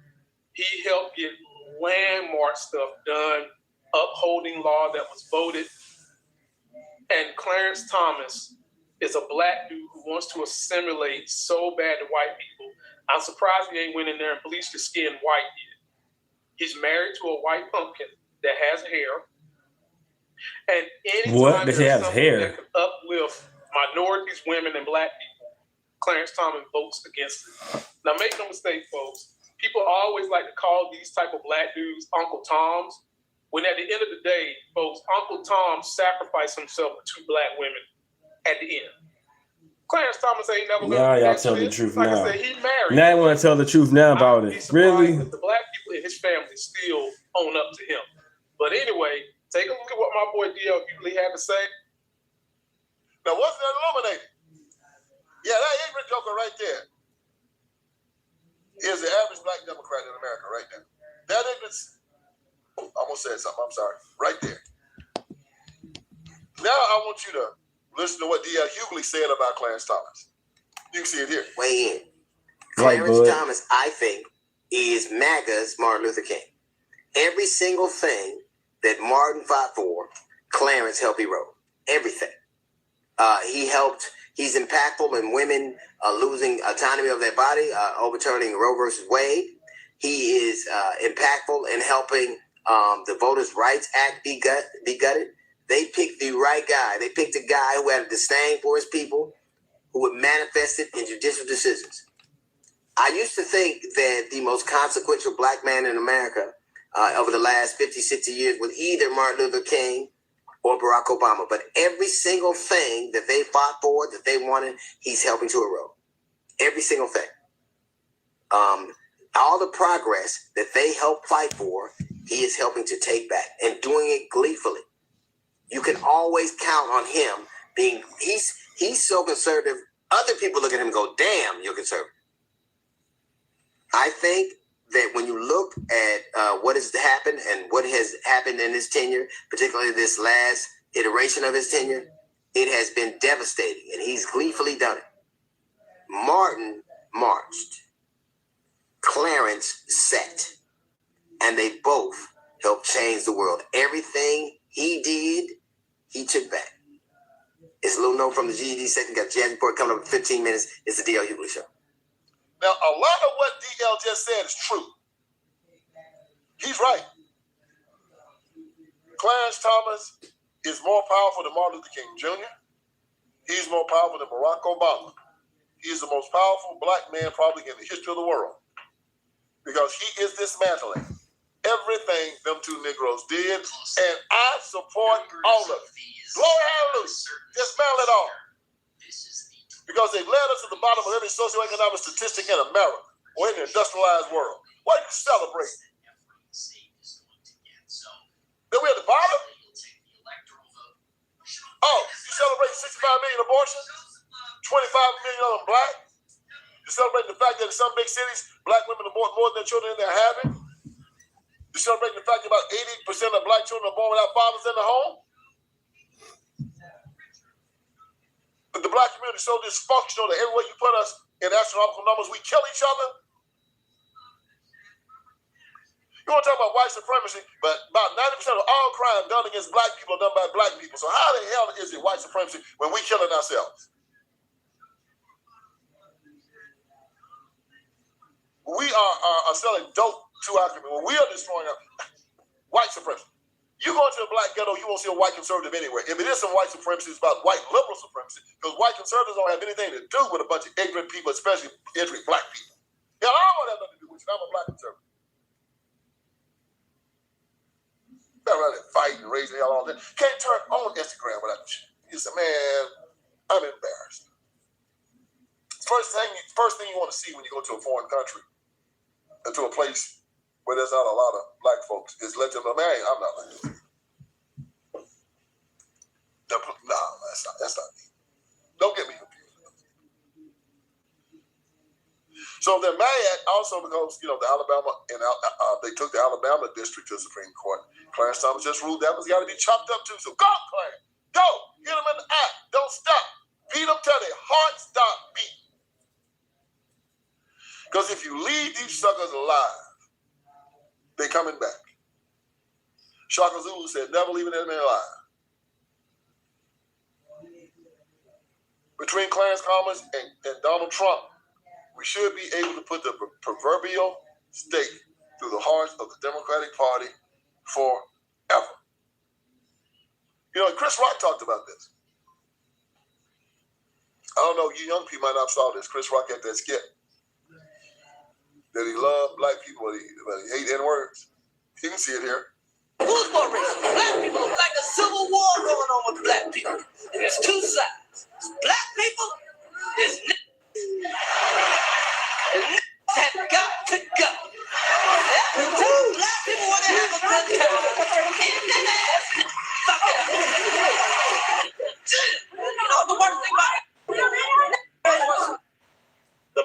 threat to so-called black people in America are black people. Let's be real. I could say this with pure confidence because of content like this on the internet, where we see on the regular, it is so-called black people who are beating, pew-pewing, and of course, unaliving each other on the regular.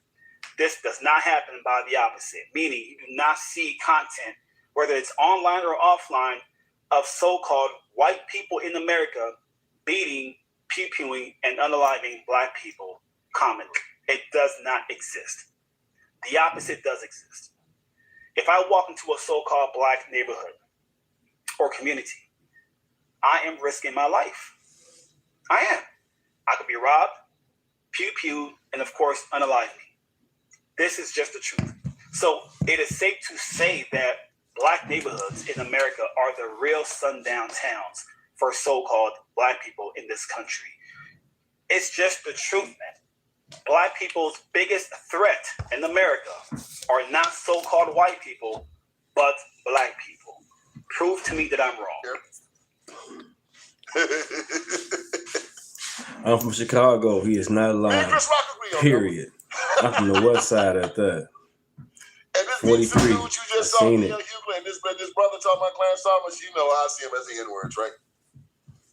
Yeah. This is all it is to it, y'all. My hometown, sadly, this little girl, Satura Hayes, was murdered. She's with her friends watching them take prom pictures and somebody came and killed her. They're not concerned about that.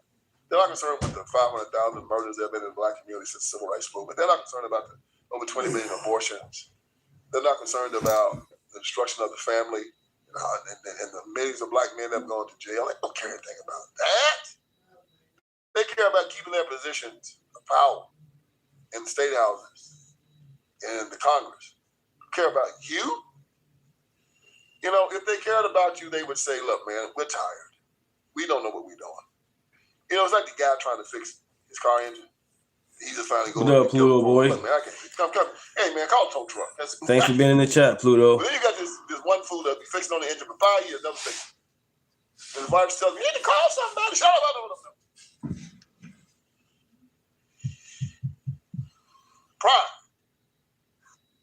Pride. You know, he got mad at Killer Mike. They mad at Killer Mike because Killer Mike basically said that he wasn't going to vote for Kamala Harris just because she said she black. Oh, Lord. In the black community, that's the equivalent of saying you don't like fried chicken. Your black card is gone. So when Donald Trump won, they try to get mad at Killer Mike by saying, you know, believe me, I ain't got a lot of love for Killer Mike myself, okay? So don't think I'm trying to defend Killer Mike. I want you to walk away this part of the conversation, believing I'm defending a dude that would carry a name like Killer Mike. But these jokers just try to ostracize Killer Mike from the black community because of that. But Killer Mike, because, you know, he Killer Mike, says that's not enough to ostracize me from the black community. He just cussed everybody out. He Killer Mike, he can cuss people out, right? But these people have equated blackness. Subscribe if you haven't already. Ideology. Subscribe. That if you're not using government to force white America to give black people free stuff, you're an enemy of black people.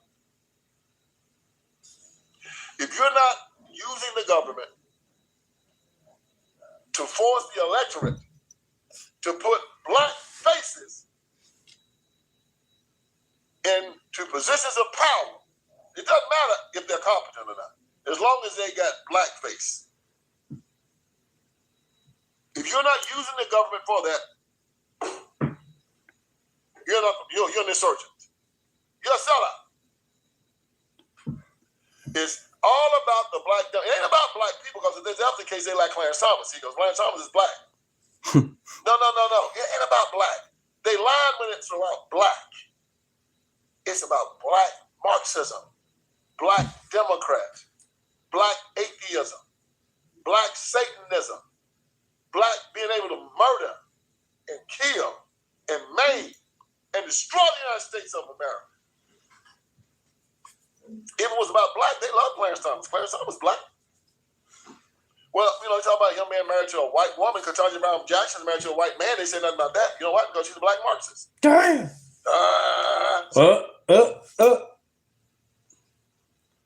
Y'all, Kamala Harris married to What? Constantly hollering white supremacies. Constantly hollering about white supremacy, but they married to him. a white man. White Jewish man. Said nothing about that, did they? See? Y'all see that? Why is it okay for Ketanji to be married to a white man, Kamala to be married to a white man, but Clarence Thomas ought to be married to a white woman? One reason. Clarence Thomas is a Christian conservative. The hypocrisy. And Harris and Ketanji Brown Jackson are Marxist, atheist, Satanists. And D.L. Hughley and them stupid, ignorant, dope-smoking. Brian, put the phone down, man. How we keep on talking about billionaires paying taxes and this and that, and we all using billionaire products, period. We might as well just ban everything on the planet then. Don't use nothing. Heroin using.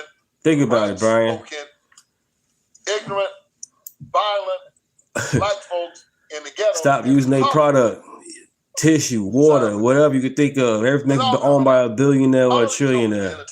Most of them, and it's hip-hop. Get over it. Basically Satan worship. That's why I say you got the ignorant and the crazy and the evil Democrats. 80% are ignorant, 10% crazy, 10% evil. Some of the ignorant ones you can help, about 20% of them. The crazy ones, you can't do nothing with them. You put them in the corner, leave them alone. Then you got the evil ones, right? The evil suckers are the ones I'm talking about. The Satan worshipers, the ones that want to that sacrifice children to the god of Moloch. Yeah, the actual data. I ain't talking about vehicles that you say evil is like a euphemism. No. Evil. I got a little beat that go with it. Ignorant, crazy, evil. Okay. Ignorant, crazy, evil. All right. Ignorant, crazy, evil. The ICE Democrats. So these people that hate Clarence Thomas irrationally, because Clarence Thomas says that you should not be able to discriminate on account of race. I thought that was what you jokers wanted. No, you lying about it.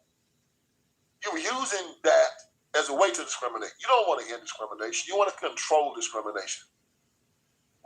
So you got the right to vote. You got all this equal employment stuff. And then when you didn't see the numbers that you liked because your politicians were trash, you hadn't educated the black community to a point where they could go out into the private sector and compete, you started trying to hedge and cheat your way in power by saying we want DEI, quotas, and affirmative action. So that means that you now have to have a certain amount of black people up there to show that you're not racist, to prove that you're not racist. So draw us black districts and have quotas and set-asides for employment. And because of the Cold War, and because of what was going on around the globe, America had to show that it wasn't what the rest of the world said it was, a racist nation. And how did they do that? By drawing these congressional black districts and putting these quotas and set-asides in these colleges and universities and these businesses. And for a time, black people shut up.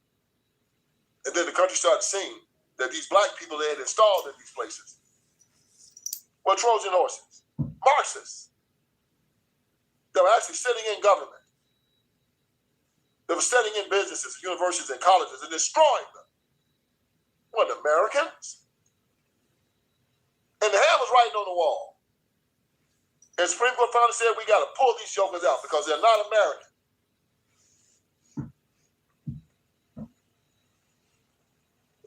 They're killing these people. And it was wrong to watch it happen. It's wrong to look at an inner city and you're spending $25,000 a child, and then the child comes out and the child can't read. It's wrong.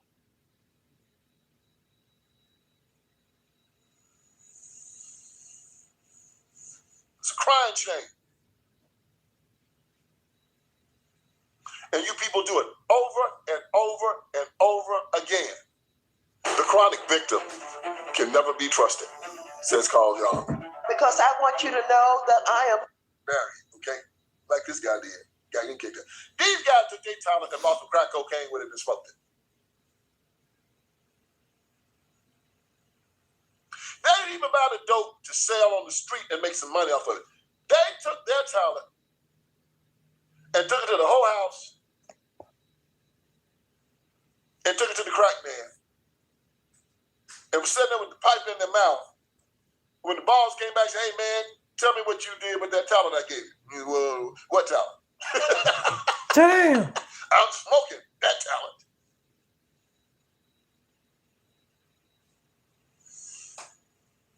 That talent is in my crack pipe right now. That talent is in my arm right now. And what you gonna do about it?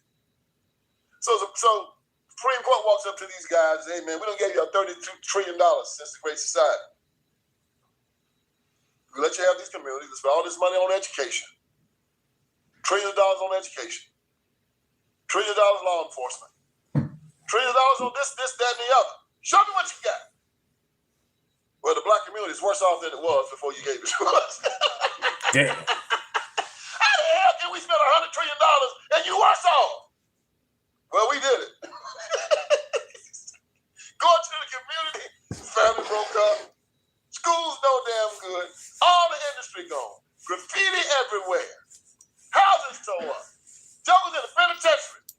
And you got Clarence Thomas looking around and said, what the hell? It was like, the movie Team America, when Team America would go in and try to save everybody, just blow up the pyramids, blow up the Eiffel Tower, just mess the whole damn city up and then fly off and say, thank you. And people looking around and say, the black caucus is like the black Team America. Damn. He's getting away with the WMD. I got him.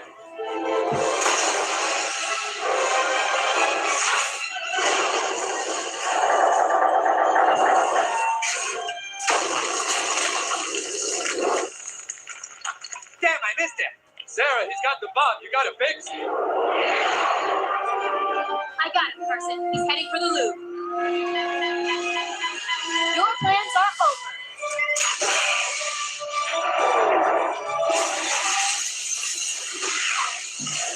Damn. All right, Sarah. Yeah. All right, see. Get to it. All right. Bonjour, everyone. Don't worry. Everything is bold. We stopped the terrorists. America, F yeah.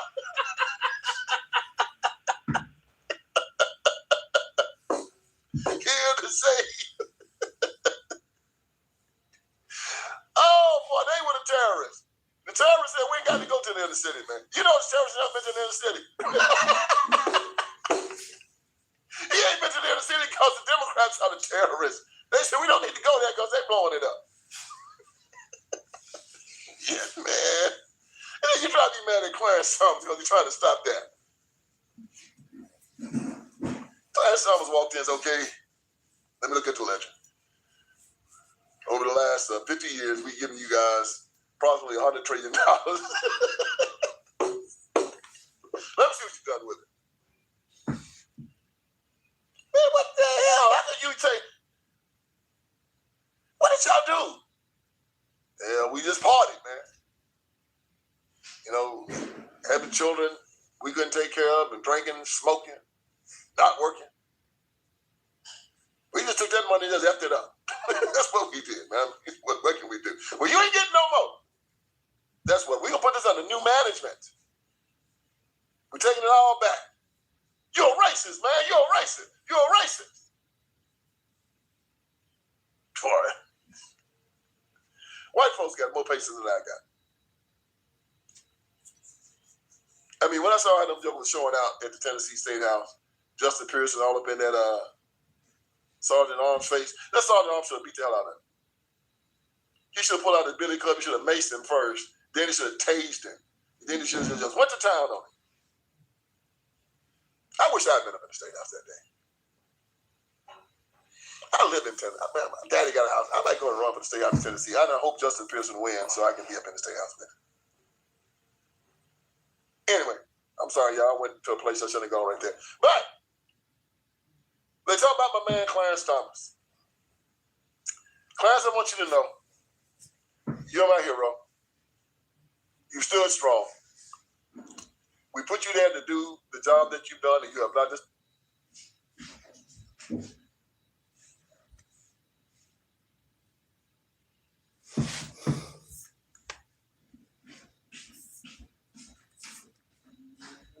Liberal-backed.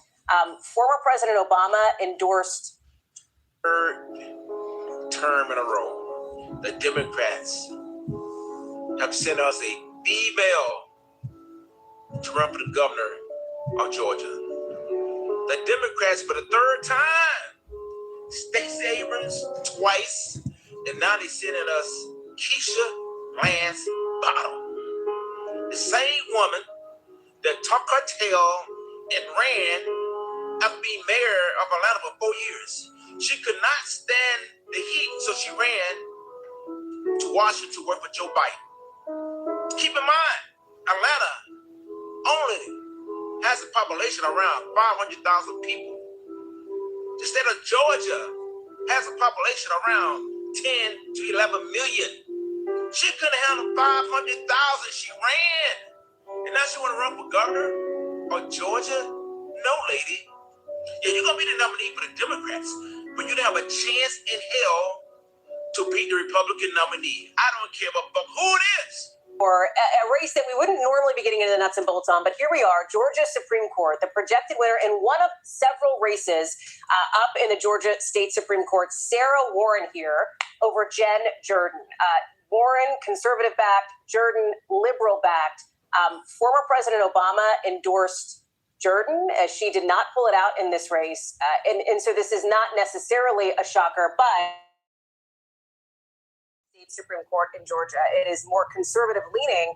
Obviously, when you look at some of these key battlegrounds, Georgia, Pennsylvania, among them, if there are, this is the 2028 factor, right? I mean, potentially 2026 too, but if there are questions over the next couple of years about election discrepancies or concerns, obviously President Trump has fomented those election fraud lies previously. It in many ways may come down to these state Supreme Courts, and that is why there's such a focus on these races. And questions about redistricting. Boy. So we got to follow up on our coverage of the primary elections that happened last night. That the mainstream liberal media, they're not reacting to what happened last night the same way they were reacting to prior elections that we've seen since Trump got in office, right? Because the narrative that we've heard from the mainstream liberal media is that Democrats are winning every single election. Every election they're winning. And that they're headed for a landslide victory in the midterms. It's over for Trump. It's over for MAGA, right? This is what we heard. Except Thomas Massie lost last night, which solidifies the fact that MAGA is not dead, that Trump's influence over the Republican Party is not dead. If anything, it is stronger than ever before. And also on top of that, a lot of Trump's enemies lost last night. In this video, we're going to talk about a Republican who literally turned into a Democrat just to get absolutely mollywopped in his primary. We're going to talk about this out in Georgia, right? This is what we're focused on. But first, I want to follow up really quickly on a story that the mainstream little media is not talking about. Now, had this result been different, they would be talking about it, right? But Georgia Supreme Court, you had two Republicans, incumbents, Charles Bethel and Sarah Warren, who were running, and both of them won, right? Sarah Warren, in particular, she won by almost 19 points, right? 19 points, a landslide. You have Charles Bethel barely pulling it out over the Democrat here. But I think we need to be asking some questions about why is it that Sarah Warren performed so well in her race. But again, this is a Republican victory here that is going to go against the narrative that the media has put out that Republicans are losing every race. No, we're not losing every race. It turns out that when Republicans actually show up and they vote, right, when we're not sitting out the election, we win. Okay, and this is why it's important for people to vote. This is why it's important for people not to sit out. Is because this stuff is a big deal. Okay, the Democrats are going to try to win these Supreme Court races at the local level in order to stop redistricting, especially in the South. So it's a good thing that Georgia is holding on, that the Republicans are holding on at the Supreme Court level. And now we got to talk about the governor's race, okay? Because you had a Trump deranged Republican who decided to switch Democrat, right? He sold his soul to the Democrat Party. And let's just say that did not work out well for him. The state legislature passed Senate Bill 1, known as the Riley Gaines Act of 2025. It bans transgender athletes from participating in women's and girls' sports in Georgia public schools and universities. If you were governor and that bill came to your desk, would you have signed it or vetoed it? You know, one of the worst things Donald Trump and his MAGA sock puppets have instituted in this country is just an environment, an ecosystem of hatred. They've demonized so many different people and ways of life. One of the reasons why I stand here as a proud Democrat is I don't have an asterisk mark next to loving my neighbor. I get to wake up every day and love my neighbor as is. And this issue in particular is not an issue that comes up often on the campaign trail. It's a very small portion of the population, a very fractional part but a very important part of the population. Folks are talking about the affordability crisis. They're talking about the healthcare crisis. They're talking about the Donald Trump crisis.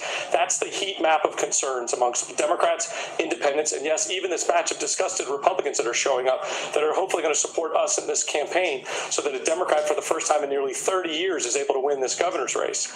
As governor, I would have vetoed the bill because at the end of the day, this bill was not about making a difference. It was about simply picking a fight and proving a point.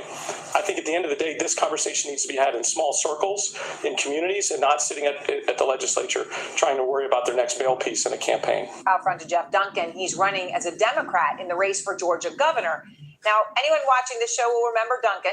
He was obviously has been on CNN many times. He was the former Republican lieutenant governor under Governor Kemp. And Duncan stood up to Trump's lies that the 2020 election was stolen. Now, Jeff, you are now running as a Democrat. So just people say, okay, look, lieutenant governor at that time, popular Republican administration, all of a sudden now a Democrat. How much does President Trump have to do with your decision to switch parties?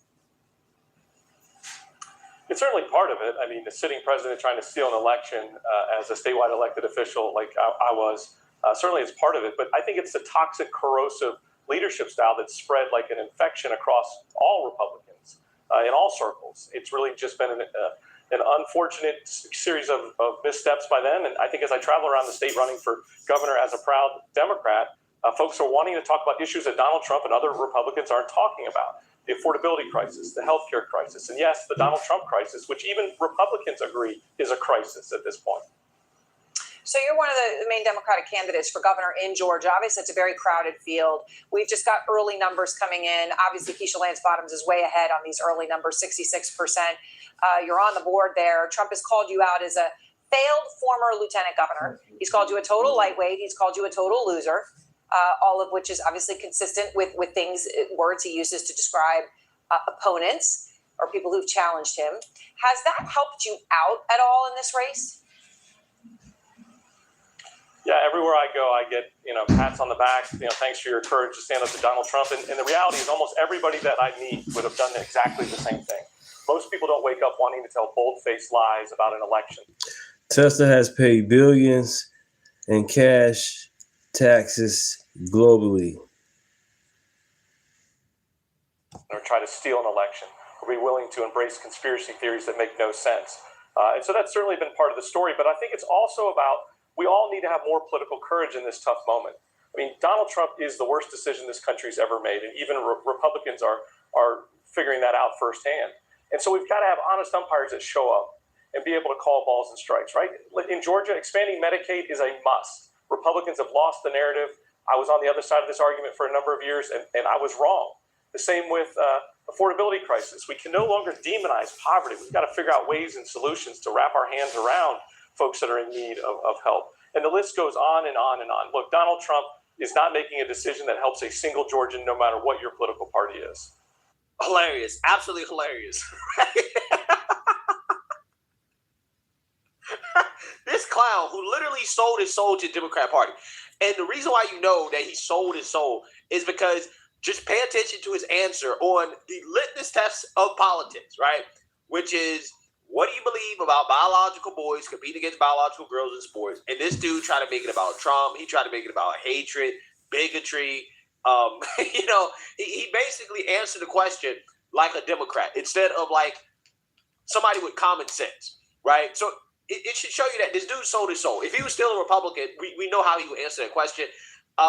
This guy did all of that Trump hating, switched parties, sold his soul to the Democrat Party to get 6%, right? 6% of the primary vote, right? Democrats, the voters rejected this guy outright, just outright rejected him, okay? Landslide defeat, humiliating defeat, career-ending defeat, right? For this guy out in Georgia. So let's learn a little bit more about this, because this is one of the races to watch. And the winner of this Democrat primary is also not a good sign for Democrats either. So without further ado, let's go ahead and get into this. We've got a projection to make an interesting one. This is in Georgia in the primary, Democratic primary for governor. The projected winner, Keisha Lance Bottoms. And here's what's interesting. This is not a runoff, folks. This is a 50+1 state, handily defeating her opponents in this race, including Jeff Duncan there. We had spoken with Mike Thurmond earlier in the program, 100 hours ago now, it seems like. We felt, I think, confident about where he was, but obviously it is Keisha Lance Bottoms who will move on in a race against either Trump-backed Burt Jones, Rick Jackson, who spent a ton of money in the state of Georgia. Very interesting here, given the makeup of this race and the makeup of this state, too, which hasn't had a Democratic governor in almost 30 years. To clear the 50% threshold. That's what I mean, yeah. With that many candidates? But that was the question. If there was there was some suspense, obviously, around this race generally, but also runoff or not. I think that was, in many ways, the question here. But I think it's significant because she's obviously the former mayor of Atlanta. That's right. So there was a sense that she was going to do name well. recognition. She was the front runner. I interviewed former Lieutenant Governor Jeff Duncan, who switched parties, by the way, from Republican to Democrat. As you and I have been talking about, the Trump factor has hung over this race because that's part of why he switched parties. And he was confident he was going to a runoff. And yet in these closing days, his path looked increasingly challenging. Let's go to Steve Kornacki. Steve, can you break down a little bit of how Keisha Lance Bottoms won outright tonight? It was overwhelming is the short answer. Let me just get the Democratic primary called up here. Where did I press? There it is. You got it. We're there. It's a pretty simple story when the shade of blue we've assigned to Keisha Lance Bottoms is the shade of blue in every single county that's reported tonight. So let me explain it to you. It's not rocket science. Keisha Lance Bottoms was the mayor of Atlanta, and because of her name recognition and because she's a black woman, right, a liberal black woman, that's why she won, right? But it's certainly not because of her actual record, which is that she was super soft on crime. You guys remember the George Floydification of this country? Yeah, this woman, she is still facing a whole lot of criticism for how she handled that. If you want change in America, go and register to vote. Show up at the polls on June 9th. Do it in November. That is the change we need in this country. You are disgracing our city. You are disgracing the life of George Floyd and every other person who has been killed in this country. We are better than this. We're better than this as a city. We are better than this as a country. Go home. We're seeing this disturbing spike in crime. It's happening across the country, but it is definitely happening in your city. Homicides at the highest level in 20 years, and we're going into a summer hot weekend. It could be very bad. What are you doing about it? We are doing every single thing that we can do about it. Just yesterday, I had a briefing from the special assistant in charge with the FBI. We are looking for outside support and resources, working with all of our partners. But you're absolutely right. Unfortunately, this is a spike that we're not just seeing in Atlanta. We are seeing it across the country. I'm talking to mayors in major cities, in cities really big and small, and we are all grappling with the same issues. In Atlanta specifically, we have really put a push towards getting our young people to work this summer. And then as mayor of Atlanta, Atlanta did face a surge in violent crime, mass protests, police walkouts, and national scrutiny after 2020. Republicans already say that, quote, you lost control of the city. And now looking back, what do you believe you handled wrong, if you think you did handle some things wrong? And why should voters trust you now to manage the entire state? Yeah, that's a convenient narrative. What we know is that during COVID, cities across this state and across this country saw an increase in crime. But many of the programs and initiatives that I pushed for while I was mayor are beginning to pay off in cities across this country. Specifically, my first visit to the Oval Office, while we were talking about getting vaccines out and distributed, I joined governors and a few mayors from across the country. I asked at that time that cities be given flexibility with funding coming out of Washington, D.C., COVID funding that we could put toward public safety. As mayor, I gave our police officers and our firefighters historic pay raises, the largest that they had ever seen. Yeah. So you seen that, you heard that. Now, basically, what Democrats just did is that they just put up another Stacey Abrams, right? They put up another liberal black woman in Georgia to run for governor. And it's probably going to be the same result, to be honest with you, okay? She has a terrible, terrible, terrible record as mayor of Atlanta. Crime was out of control, violence was out of control. Okay, bud, that's what's up, man. Gotta take care of the house, man. Take care of your castle. But she was overall very weak. And then she essentially stepped down. She left to go work for the Biden administration, which was also a disaster. So, again, all around disastrous night for Democrats last night. Never Trumpers, rhinos, losing, okay? And also on top of that, you have Keisha Lance Bottoms, who, again, is a liberal black woman. They put up a liberal black woman twice right before, and Stacey Abrams. She lost. I don't see how this is going to be different, right? But we're going to see. Okay, we're going to see what happens. And then also on top of that, they lost the Supreme Court races. So, again, all around great night for. Thank you, Mr. Leader. I want to talk a little bit about what's ahead of us, but wanted to just take a moment to reflect on something that just happened. It was on Sunday a few days ago. We had the Rededicate 250 event on the National Mall. It was really an extraordinary thing. Yeah, I'm going to cut it short today, too. Appreciate you guys. I'll be back tomorrow with some more stuff. You know, these Democrat liberals, they got content for days. Just pray they wake up, you know. All right.